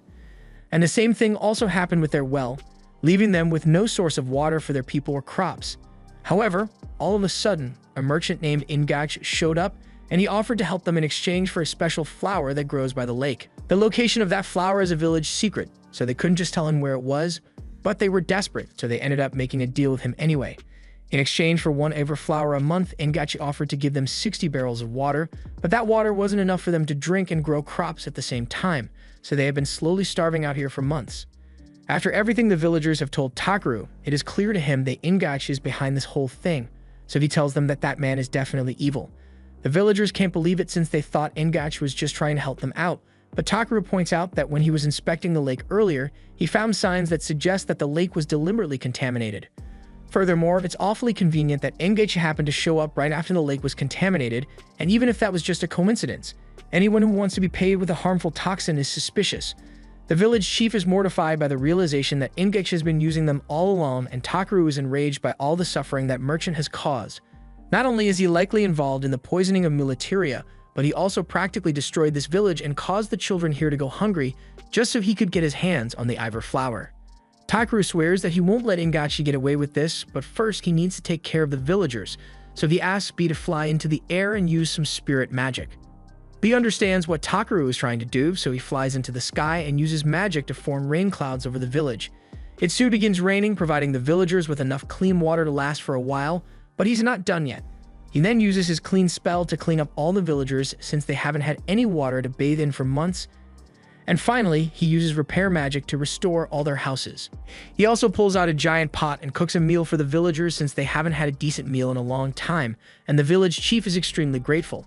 The kids in the village have really taken a liking to Takaru, so they offer to show him their secret hideout in the woods. Takaru goes along with them, and they end up leading him to an old storage house with a bunch of lettuce fruit stored in here. Takaru is surprised to see so much fruit in storage when the village was starving before he arrived, but the kids tell him it's way too salty for them to eat normally, and they didn't have any water to dilute it with, so it was practically useless. Takaru decides to give it a try, and as soon as he tastes it, his eyes light up because while it may not be fit for regular consumption, he could probably turn this into soy sauce. Meanwhile, back at the mansion, an alarm suddenly goes off, and as soon as Terrifies hears it, she takes off running because she knows what it means. Before Takaru left, he set up a barrier around Mulataria's room, and he explained that it would sound an alarm if anyone approached her with malicious intent, so that must mean someone is currently trying to kill her mother. Once Terrifies arrives at her mother's room, she finds Bernard at the door, and she finally understands what's going on. Personally, I wouldn't wait to hear what he has to say, but Terrifies finds it hard to believe that Bernard would betray her like this, so she asks him if he is really trying to kill her mother. Bernard completely denied it, but Terrifies points out that the barrier Takaru set up would only go off if it sensed malicious intent, so he must have been planning to do something bad to Mulataria. Bernard tries to trick Terrifies by telling her she can't believe anything that ignorant adventurer tells her because he's just trying to scam them for as much money as possible, but Terrifies doesn't fall for it. Her father soon arrives and he can see exactly what's going on here, but since Bernard is insisting that he is innocent, Belmonte decides to give him a fair trial. Bernard's defense is that Takaru must have been lying about the barrier detecting malicious intent, but Belmonte finds that hard to believe when Takaru was able to improve Mulatarius so quickly. Still, if Bernard insists that he didn't have any bad intentions when he approached Mulataria's room, then he can prove it right now by drinking the special water he intended to give her. Bernard begins to panic because he knows that water contains the Iver poison, and the look on his face confirms Belmonte's suspicions, so he throws the water in Bernard's face, and he starts freaking out because he thinks it's poison. However, Belmonte tells him to stop overreacting because he already swapped out the poison water for regular water, so Bernard has nothing to worry about. At least not from the poison, but he's going to be spending a really long time behind bars for his crimes. Afterwards, hauling Bernard off, the staff search his room and end up finding a letter in there, so Raymond hands it to Belmonte, and he is shocked by what he sees. That same night, Ingach shows up at the village to collect another Iver flower, but he can't seem to find the village chief anywhere. He asks one of the locals where he is, and the man tells him that the chief went out to guide the adventurers that showed up. And they also found out that the Iver flowers they have been giving to him was being used to make poison, so they can't continue selling it to him anymore. Ingachi realizes he won't be able to trick the villagers any longer, so he decides to just burn the entire place to the ground and take what he needs immediately. And as we see Bernard being transported to prison by the guards, he begins smiling because he knows this isn't over yet. Meanwhile, over by the lake, Takaru scans the Iver flowers and finds out that it is said to grow from the tears of a sacred beast. He asks the village chief about this sacred beast, and it is explained that a long time ago, Lord Hofalpner was a sacred beast who saved their ancestors from the lake demon centuries ago, and these flowers have been growing here ever since. Takaru asks if it's really alright for him to take it if it holds so much significance to the village, but the chief reminds him that he already saved their village, so he is free to take as many as he wants. Takaru thanks him and bends down to uproot one of the flowers. But just as he is about to celebrate the successful mission, now, one of the villagers comes running over to tell them that something really bad just happened. They all rush back to the village together and find it completely engulfed in flames, and Takaru has no idea who's responsible for this, but his first order of business is to put out the fires, so he asks B to create some more rain while he and Clay rescue the villagers from the fires. Thankfully, no one was seriously hurt by the fire, but when Takaru asks how all this happened, one of the villagers explained to him that Ingacho showed up here a few hours ago demanding more of the Iver flower, but now that they know it is poisonous, they told him they couldn't continue in giving it to him. And Ingacho blew up after hearing that. Takaru can't believe Ingacho would do something so sinister, But it gets even worse because the chief soon finds out that Gonza is missing. One of the elderly women claims to have seen Ingacho driving Gonza away to force him to show them where the Ivory flowers are, and Takaru is enraged by this revelation, so he plans to do something about it. He immediately uses search to locate Gonza and Ingacho, and they seem to be in a fort near the lake, so Takaru and Clay climb on their horses and start heading over there. The chief tries to warn him that it's too dangerous to confront Ingacho on his own, but Takaru tells him there's no need to worry because he has a strong A-rank adventurer with him, so getting Gonza back will be a piece of cake. Takaru and Clay eventually make it to the fort, and after doing some reconnaissance, B reports back to them that Ingacho and his men seem to be throwing a party. Clay can't believe they would dare to attack innocent people and then celebrate afterward, and the fury he's feeling causes him to transform, but Takaru tells calm down because if they just charge in like this, then they would be putting Gonza's life in danger. Clay realizes that Takaru is right, so he apologizes for his outburst. But with that said, he asks how they are supposed to get inside without Ingako's men noticing them. Takaru thinks about it for a second, and eventually comes up with an invisibility spell to get them inside, and it seems to be really effective since no one has noticed them yet. They take their time looking for Gonza in the fort, but they don't have any luck finding him, so Clay suggests they should track down Ingacho instead since he's bound to know where Gonza is. They eventually find the room where the rest of Ingako's men are still partying, and they seem to be really proud of themselves for burning down the village. They say the villagers deserved it for daring to defy Ingacho, but they never got the kid they kidnapped to spill the beans on the location of the Ivory flowers. They plan to beat the information out of him sooner or later since it's the final step in their plan to drive up the prices of the Ivory flower so they can make a ton of profit. After all, once Mulateria dies and word spreads that even the world's best healers couldn't save her, the value of the Ivory poison is going to skyrocket. Takaru and Clay are right outside the door, so they heard the whole thing, and Clay is now even angrier than he was before. Takaru tells him he's free to go in there and smash a few heads in as long as he promises not to kill anyone. And that's good enough for Clay, so he smashes through the door and starts beating up the bandits. As one bandit flies past him, Ingacho realizes he is in serious danger here, so he orders one of his men to go release the thing. The man warns him that it's still too risky since they can't control it yet, but Ingacho doesn't care about that right now, so he tells him to do it anyway. In all the chaos, while still invisible, Takaru sneaks up next to Ingacho and asks him where the child he kidnapped is being kept, and Ingacho is so overwhelmed right now that he just blurts out that Gonza is in the other building without realizing who he is talking to. Takaru heads out back after finding the other building that Ingacho was talking about, but there's a guard in front of it, so B offers to handle it for him. B then proceeds to headbutt the guards straight through the wall, and once they are inside, Takaru finds Gonza trapped in one of the cells. He smashes the lock with his hand and Gonza is so relieved that Takaru came to save him. However, as they are leaving, they suddenly hear a loud crash and see the bandits all running for their lives because of a tentacle monster. Takaru is fairly certain that Clay didn't have any tentacles last time he saw him, so he asks one of the bandits what that is, and the guy tells him that it's the lake demon, so they need to get away from here as soon as possible. Clay should still be in his evolved form right now, so Takaru thinks he should be able to handle himself, but depending on the lake demon's abilities, Clay might still need some help. He asks Gonza to get off his back so he can go help Clay, but Gonza won't let go, and Takaru realizes he must be scared out of his mind, so it's natural that he wouldn't want to be left alone here. It may be a little risky, but Takaru decides to bring Gonza along with him, so he asks him to hold on tight and sets up a barrier to make sure he doesn't get hit by any falling debris.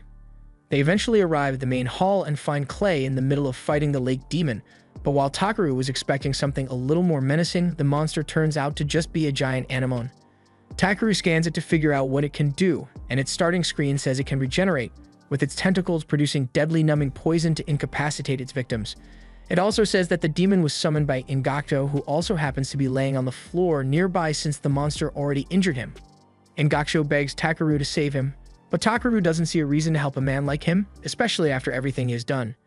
However, he also doesn't want to let Ingacho die before he has paid for all of his crimes, so when the anemone tries to finish him off, Takaru puts up a light barrier around him to make sure he survives, but the force of the impact still knocks him out anyway. Since Ingacho won't be able to move for a while, Takaru heads back over to help Clay, and Clay says he's having a bit of trouble dealing with this thing because no matter how many times he cuts its tentacles off, they just keep growing back. If that's the case, then Takaru assumes he just needs to take them all out at once, so he fires an ice spell which freezes the anemone's tentacles and slows it down. However, this alone isn't enough to defeat it, so he tells Clay that he needs to crush the anemone's brain in order to kill it for good. Clay understands, so he runs up and punches the anemone on the center of its face, and it does seem like it did a lot of damage, but it also caused the anemone to spaz out and knock Takaru out of the fort. In the moment before he is sent plummeting into the poisoned lake, Takaru throws Gonza back up to B to save him, but he couldn't throw himself, so he eventually lands in the water. Even with all his powers, swimming in poisoned water isn't a good idea, so this might actually be the end for him. However, as his life is flashing before his eyes, he is suddenly pulled out of the water by a talking horse. The horse introduces herself as Hofalpnir, and Takuru realizes she must be the sacred beast that was mentioned earlier, so he apologizes for falling into her lake. But as he is apologizing, she tells him there's no need to apologize because he actually just purified her land. She explains that a long time ago, this place was plagued with tons of stagnant mana, so she used up the last of her power to create the Iver flowers, infused with purification to keep the land and waters clean, but once her power was depleted, she turned into a statue. Her Iver flowers could have protected this place forever, but recently, some evil humans came and poisoned the waters, turning this place into a barren wasteland. However, thanks to Takiru taking the toxins in, the lake has once again been purified, and Hofalpnir was able to regain her strength, so she is truly grateful to him. Takeru isn't exactly sure how him falling into the lake purified it, but if it helped Hofalpnir, then he's happy. Hofalpnir drops him off a nearby cliff so he can meet up with Clay and Gonza, and they are relieved to see that he is alright. They ask him how he managed to survive, and he explains that the lake god saved him, but the others look at him like he's crazy because they can't see anyone else here. Hofalpnir then turns to Takeru and tells him she is eternally grateful for what he has done for her, so if he ever needs help, she will be there to assist him. She then disappears, and Takeru later heads back to the village to return Gonza to his family.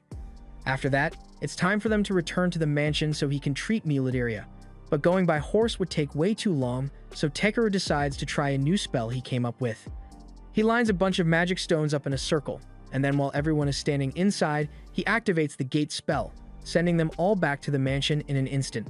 Once there, Takeru is able to synthesize an antidote from the Iver flower he collected, and after having Mulidaria drink it, her Iver poisoning is completely cured. It's still going to take some time for her to recover from the rest of her symptoms, but the road to recovery is going to be a lot easier now, and Tieris couldn't be happier. Now that Takeru has healed Mulidaria, he heads back to the village to help with the reconstruction efforts since most of the villagers lost their homes in the fire, and while he's there, he makes a proposal to the village chief. Earlier, he had found some Lidas fruit that tasted like soy sauce, but after the villagers don't seem to understand how great soy sauce is, so Takeru prepared a plate of baked potatoes and soy sauce for the chief to try, and he absolutely loves it. Takeru's proposal is for him to buy the village's entire stock of Lidas fruits so he can sell them as soy sauce back in Belkame. And if things work out, soy sauce may become this village's specialty so they won't be poor anymore. The village chief happily agrees to Takeru's deal, and with that, his business in the village is officially over, so he is ready to head back to Belkame. But all of a sudden, he sees a bright light in the sky, and Hofalpnir appears right in front of him. This time, Clay is able to see her as well, and he is just as shocked as Takeru is because he never thought he'd see a sacred beast in person. Takeru asks Valpnir why she's here, and she explains that she got bored with living by that lake for so many years, and Takeru seems like an interesting person, so she has decided to accompany him on his journey. And as she says this, she transforms herself into a beautiful woman. She tells him he is free to ride her as much as he wants because she is the greatest steed in the world, and she is excited to see what Takeru does next, but he has a feeling that having Valpnir around is going to become a huge hassle. Later on, Takeru heads back to the blacksmith with a few materials and asks him if these will be good enough for the special pair of scissors he wants, and since the blacksmith still owes him a massive favor for all the Ildrite he brought last time, he swears that he will make the perfect pair of scissors for him, and Takeru is glad to hear it. After that, he leaves the shop and outside, Puny is there waiting for him, as well as Grit from the guild, and he apparently has something he wants to talk to Takeru about.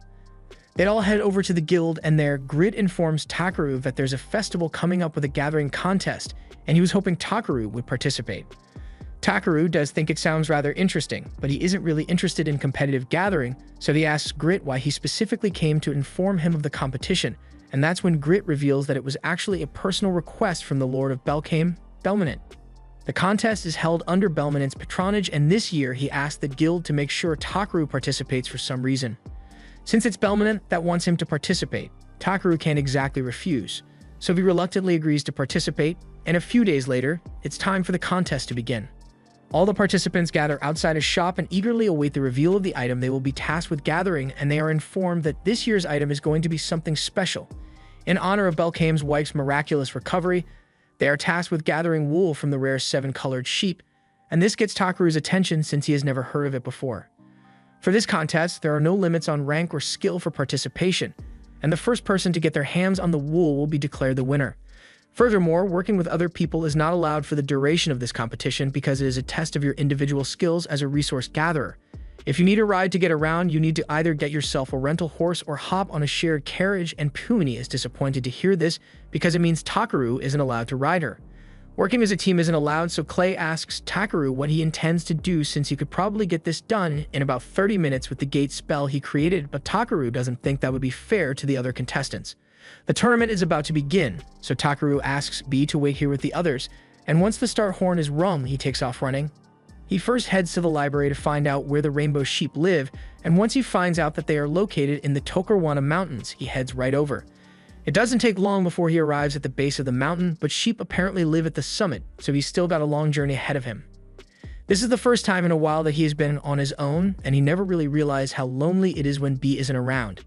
As he scales the mountain, he eventually finds a bunch of the sheep grazing in one spot, but according to his scan, they are really hard to capture because they are very quick, so he wonders what the best way to capture one is. However, he then remembers that all he's after is their fur, so he doesn't actually need to capture them in the first place. He makes a loud noise to get the attention of all the sheep, and then he asks them if they'd be willing to let him borrow a bit of their fur, and the sheep don't seem to mind, so they all gather around and patiently wait for him to gather a little fur from each of them. A little while later, he has gathered all the wool he's going to need, so he's ready to head home, and he's a bit surprised by how easy that was, but at least he can head home early now. Once he gets back to town, B is overjoyed to see Takeru again, and after presenting the wool he collected, Takeru is announced the winner of the gathering contest, though I wouldn't call it much of a contest given how easy it was for Takeru to win. Later that day, Takeru gets pulled into a meeting with the guild master to discuss the idea of giving him the title of FB rank. Takeru has never heard of such a thing before, so he asks the guild master what it means, and he explains that it essentially allows Takeru to accept jobs ranging from B to F rank without having to apply the base B rank adventurer fee. Takeru is glad to hear this since it means he can rank up while still serving his customers for the same cheap prices as always, but the guild master warns him that if he ends up delivering results that far exceed the requirements of the standard request, then his pay will be increased accordingly, and I've never seen someone so upset by the prospect of being paid what he's worth. The guild master tells Takeru he can't keep flooding the market with rare items for ridiculously cheap prices like he has been doing, and his friends are also starting to feel bad about paying him F-rank fees, even though he is clearly far above that. Takeru has been focused on trying to avoid causing trouble or standing out too much ever since he got to this world, but he had no idea that the people around him thought so highly of him. Clay tells him not to overthink it too much, and Pumini doesn't understand why Takeru is so insistent on trying to portray himself as an average person when he's got all kinds of powers and divine blessings in his back pocket, and when she puts it like that, it does seem pointless to pretend that he isn't overpowered, so he agrees to accept the promotion, and the guildmaster hands him an armband, which means he is officially FB rank now. Just then, Ariana barges into the room with some terrible news. Apparently, a giant worm has been spotted out in the forest, and it seems to be heading right for the city, so someone needs to go stop it.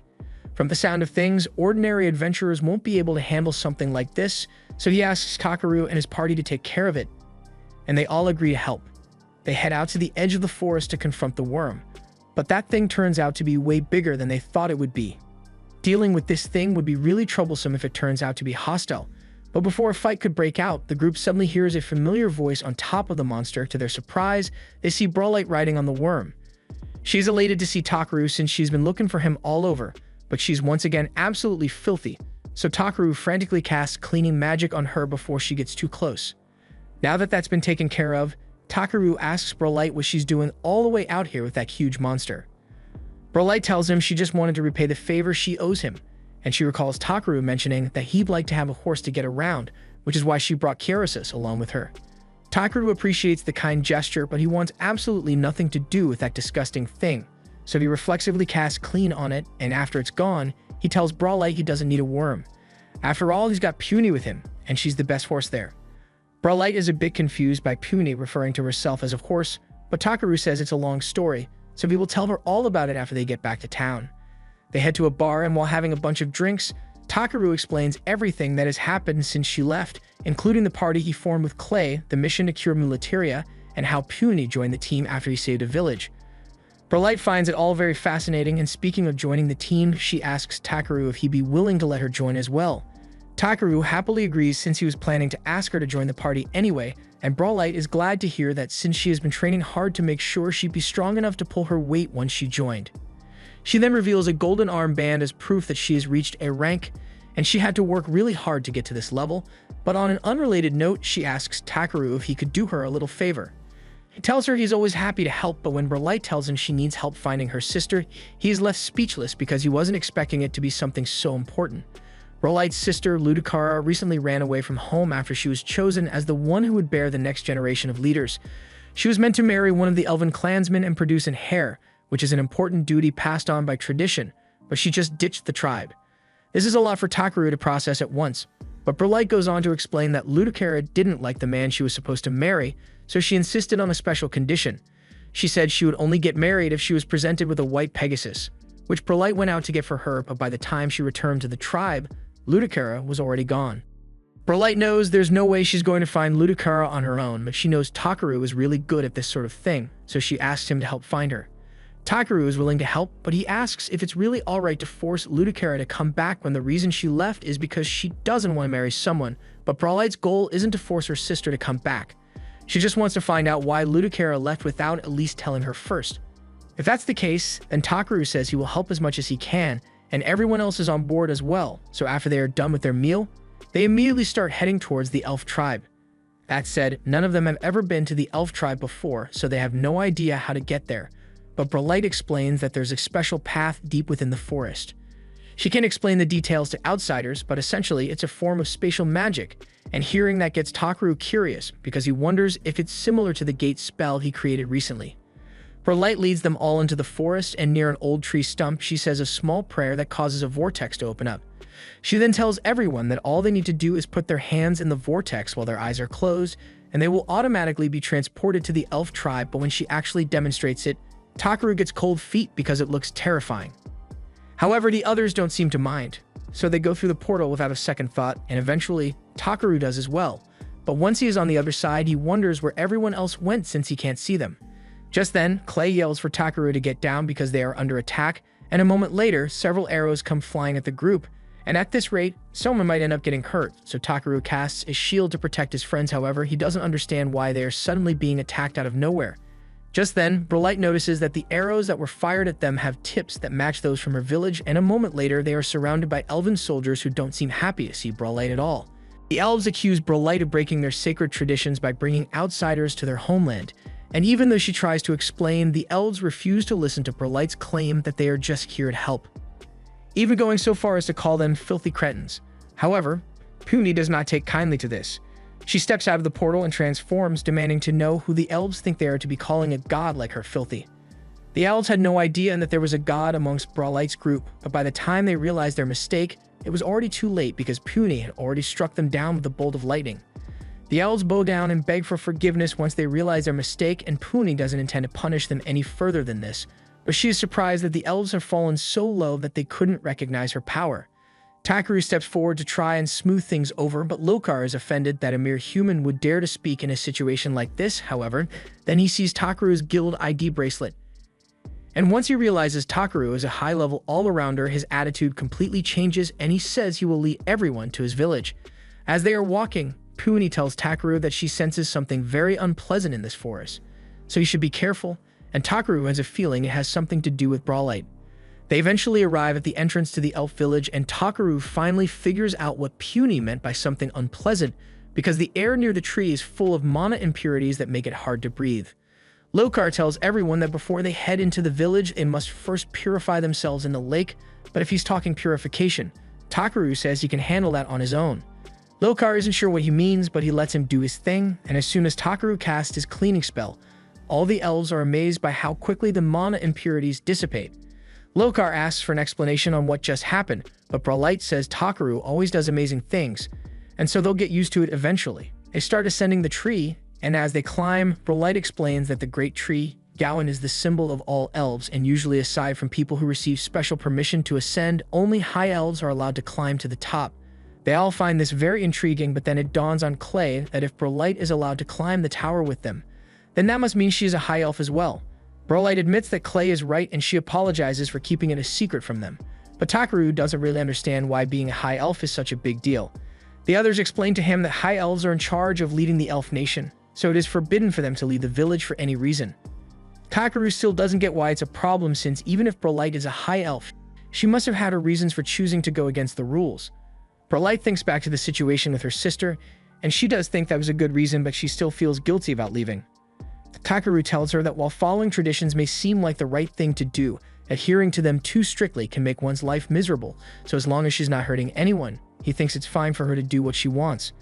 Brolight is moved to tears by the fact that everyone is so understanding because she fully expected them to condemn her for breaking her village's rules. She calms herself down and tells everyone that the palace is just up ahead, so they won't need to walk much farther. Once they all arrive at the palace, Brolight is welcomed by a woman named Amber, and she says she would like to request an audience with her older brother, so Amber agrees to arrange it for her. In the meantime, Brolight and the others all sit down to have a cup of tea, and when Brolight's brother eventually arrives, she gets up and runs over to hug him. However, Orkesto moves out of the way, not because he doesn't want to hug her, but because Brolight tends to have trouble controlling her strength when she's excited, and he'd rather not get crushed by accident. Orkesto greets everyone, and he heard about the way Lilkur spoke to Takaru when he first arrived, so he wants to sincerely apologize for that. Takaru says it's not a big deal, but when Orkesto goes to shake his hand, he can't help but compare him to a little kid. Orkesto sees the expression on Takaru's face, and he is sure he must be wondering why the chief of the High Elves has such a small frame. Takaru tries to deny it, but Orkesto knows it's an unavoidable question, so he explains that while his people like to flaunt the title of High Elf, they aren't as great as they seem, and the fact that he's 4 foot tall in heels is a pitiful example of the shortcomings of the High Elf race. Brolight yells that she doesn't like hearing Orkesto belittle himself like that, but he tells her there's no denying the fact that they possess a cursed bloodline. Even so, Brolight says she wants to save the village from the curse because she doesn't want their race to vanish. Orkesto understands Brolight's feelings, but he tells her to compose herself because they still have guests here. He then apologizes for the way his younger brother just acted, and Takaru says he doesn't mind, but then he realizes that Orkesto just referred to Brolight as his brother, and this is the first he's hearing of that. Brolight explains that she technically is a woman, but she's also a man, and that alone is pretty crazy, but Takaru asks why the others are just nodding along like this is supposed to be normal. Clay explains that while it may be rare, this kind of thing does happen from time to time, so it's perfectly normal. Orkesto says he doesn't have much to offer, but Takaru and the others are welcome to make themselves at home. Takaru is grateful for the hospitality, but he has one last question to ask before they move on. He has been wondering why the mana in the village seems to be so dense, and Orkesto is surprised that he can actually sense that, but he explains that the mana density just randomly started rising one day about 6 months ago. Takaru gets the feeling that he might have something to do with it because he first arrived in this world 6 months ago as well. So feeling a little guilty, he asks Orkesto to let him try something. He steps out onto the edge of the tree and begins condensing magic power to create a giant magic stone.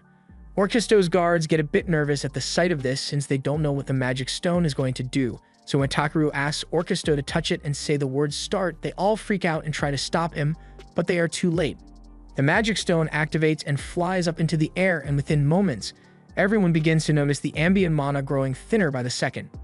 Orkesto can't believe Takaru was able to solve their crisis so easily, and he assumes this must mean he is the one with different blood that the prophecy spoke about.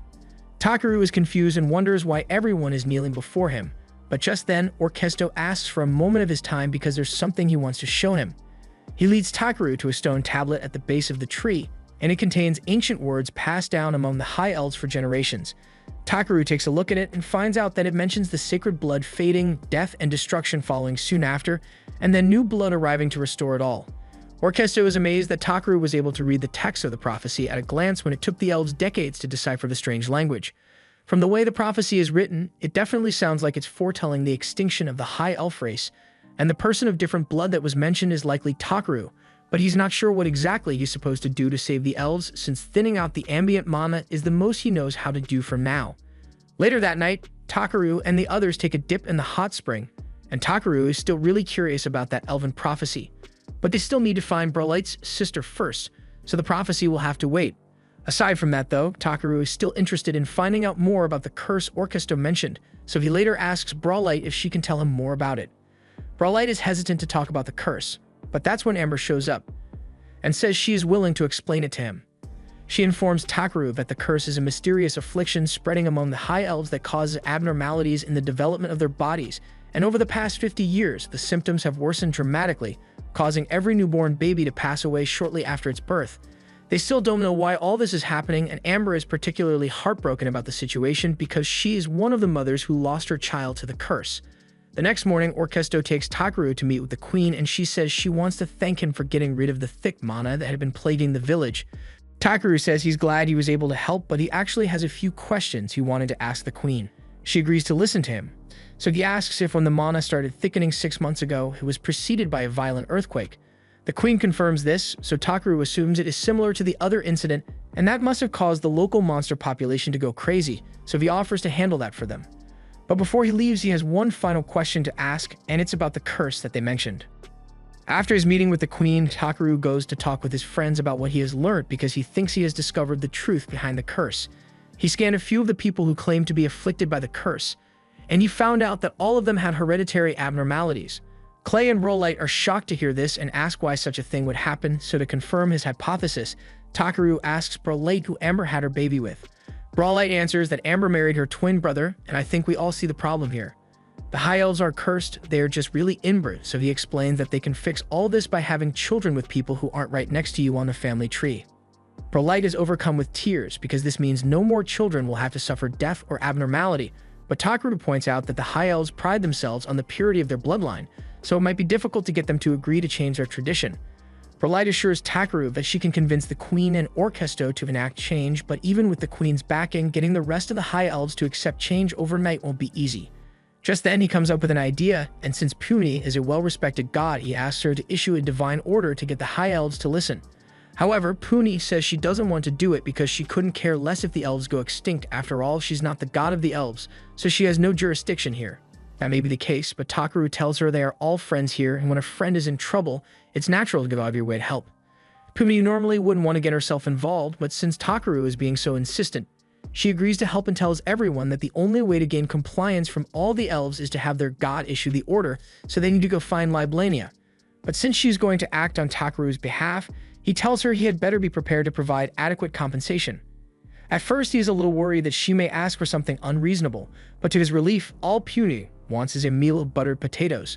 Puni and Bee set out to find Liblania, but even after flying around the forest for an hour, there's no sign of her anywhere.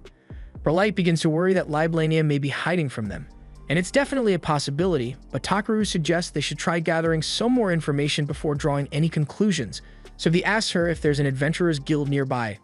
Brawlite confirms this and tells him the Deimos Adventurers Guild is close by, and it's one of the most reputable guilds on the continent, so it should be perfect.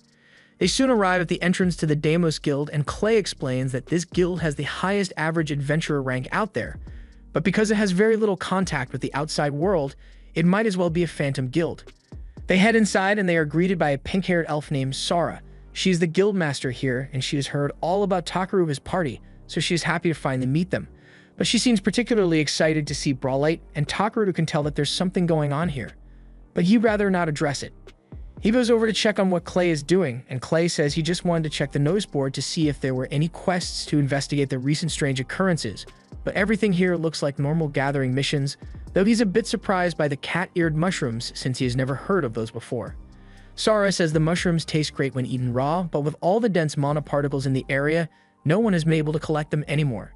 Clay thinks it would be a good idea to investigate, so Brawlite offers to lead the way since she has been to the hollow where the mushrooms grow many times. Sara is grateful, but she asks Takaru and the others if it's really okay for them to travel with such little equipment, since it takes 3 days to reach the Keto Hollow from here. But they say that won't be a problem because they have their way of getting around. A little while later, the group is heading for the hollow while riding on Puni's back, and Brawlite informs everyone that the hollow is to the east of this place, so they should be arriving any minute now. Before long, Takaru spots a large lake on the horizon, and this must be the hollow, but Puni warns him that the mana density in the air is rising the closer they get. He can't risk the others suffering side effects from the mana exposure, so he gives them some potions he prepared for situations like this. They all soon arrive at the hollow's entrance, and Brawlite is shocked to find a group of monsters passed out on the ground. This makes her really concerned, so she rushes ahead to check things out, but a few steps in, she suddenly begins choking and falls to her knees. Clay rushes out to check on her, but the same thing happens to him, and Takaru realizes it must be because of the dense mana particles, so he immediately casts Clean to clear the area. Thanks to his quick thinking, Clay and Brolight are able to breathe again, but Puny warns Takaru that it won't be long before the dense mana returns, so he tells Clay and Brolight to quickly activate the magic items he gave them earlier. This forms a protective barrier around their bodies to protect them in case the mana returns, since it's pretty clear that the monsters they saw earlier died from mana exposure. Takaru has resistance, so he should be fine, but with mana of this density, even Puny would be affected, so he asks her to wait a moment so he can create another magic item for her. However, Puny says that won't be necessary because, all of a sudden, she shrinks down to doll size and she tells Takaru that while she's in this form, she is small enough to fit within the barrier's range, so if she stands on someone's shoulder the entire time, she should be fine. The group heads into the hollow soon after, but in the dark, they find a strange cockroach-like creature. Brolight is confused since she has never seen anything like it, and she wonders how it is able to survive within the dense mana field here. But as she is approaching it, it suddenly spits acid at her, so she jumps back to avoid getting hit. The roaches here are most certainly dangerous, and looks like there are a lot, but while the team is strong enough to handle most of them, more keep on coming, so Clay suggests an immediate retreat because there are too many to deal with right now. Takaru could probably wipe out all the roaches in one go, but he's worried about hitting his friends as well, so he asks Brolight if there are any openings nearby.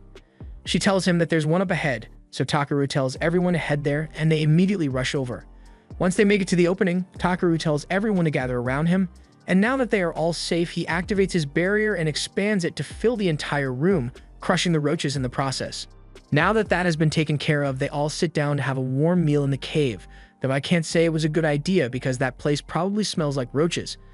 Still, Brolight is glad she gets to have a warm meal even in places like this, and it's all thanks to Takaru, but he tells them there's no need to thank him since it's not a big deal. Takaru asks Brolight how much further they have to go, so she explains that they are currently about halfway to the deepest point of the hollow. Clay asks if that's where the altar dedicated to Liblania is located, but she says that's not exactly the case. The altar's design is a bit different from the ones dedicated to Liblania, and no one in the village actually knows what it's for, so they all just kind of ignore it. Since even the elves don't know what it's for, Takaru realizes there must be something going on, and if the altar isn't being used to worship Liblania, then it is possible that it might be there to keep something sealed away. After they are done with lunch, they continue heading deeper into the cave, but Takaru and Clay find it weird that things are so quiet here. Earlier, the cave was completely full of roaches, but now they haven't seen a single one in this area, so Clay is starting to grow concerned. They eventually arrive at the deepest part of the altar, and they find a giant altar there with several cat-eared mushrooms growing around it. Clay is amazed because he has never seen mushrooms as large as these before, and Takaru is already thinking about all the delicious meals he could make with this stuff. He also happens to notice that the wall behind the altar seems to have collapsed recently, and he assumes it must have been caused by the earthquake he made when he initially hatched B. At the time, he didn't even consider that the effects could be so widespread, and he had no way of knowing that all this would happen. Just then, Takaru senses a massive cluster of mana particles approaching, and he can tell that it's bad, but he has no idea where the presence is coming from. They all get into defensive formation or prepare for a possible attack, but all of a sudden, a drop of acid lands on Brolight's shoulder, and they all realize that there's something above them. Takaru casts a light spell to brighten up the area, and once they can see clearly, they all spot the giant slug hanging from the cave ceiling. The slug comes down, and when Takaru scans it, he is shocked to find out that the slug is rank and covered head to toe in poison that would be dangerous even with all the poison resistance he has. After relaying the information to the others, they all gasp in shock because they have heard of this slug before.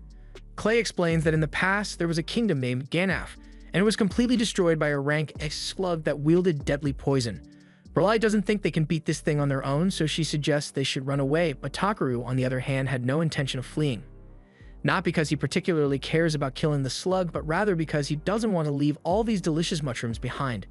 Plus, they'll never find any clues on the whereabouts of Liblania if they are scared away by something like a slug, so he intends to slay this thing here and now.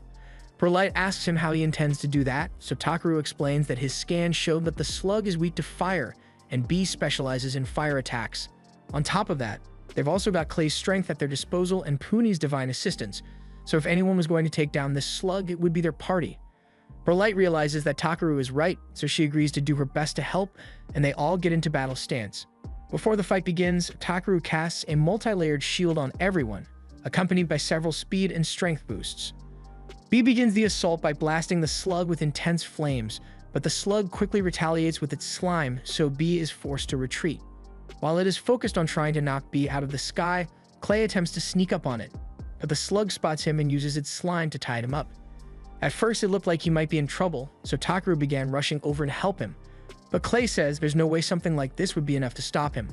He breaks free of the restraints and readies his weapon to strike the slug down, but even after slashing off a bunch of its tentacles, the slug is able to immediately regenerate. B tries launching another fireball at it, but this time the slug sees it coming, so it knocks B out of the air. Neither Clay nor B is able to damage the slug's main body, but Takaru doesn't understand how it is able to keep up with both of them at the same time when it doesn't even have any eyes. However, that's when he realizes that those antennas on its head must be what it uses to locate them. He asks Brawlite to cut them off, and without hesitation, she immediately charged at the slug. It sees her coming and tries to attack, but Takaru blows up the tentacles with a flame attack, buying Brawlite enough time to get on top of it and slice its antennae off. Now the slug has no way to keep track of its surroundings, so the group immediately coordinates their attacks to take advantage of the opening. B unleashes a full-power fireball upon it, but although it did a great deal of damage to the slug, it is still alive, so they need to think of something else to finish it off. This leads Takaru to come up with the idea of draining all the moisture from the slug's body, and to do that, he's going to use the pot of salt he carries with him. He hates the thought of wasting good seasoning, but he has no other choice, so he forms several salt balls and chucks them at the slug. The salt instantly burns the slug's skin and it starts trying to run away, but before it could escape, Clay managed to deliver one final blow which finally defeated it.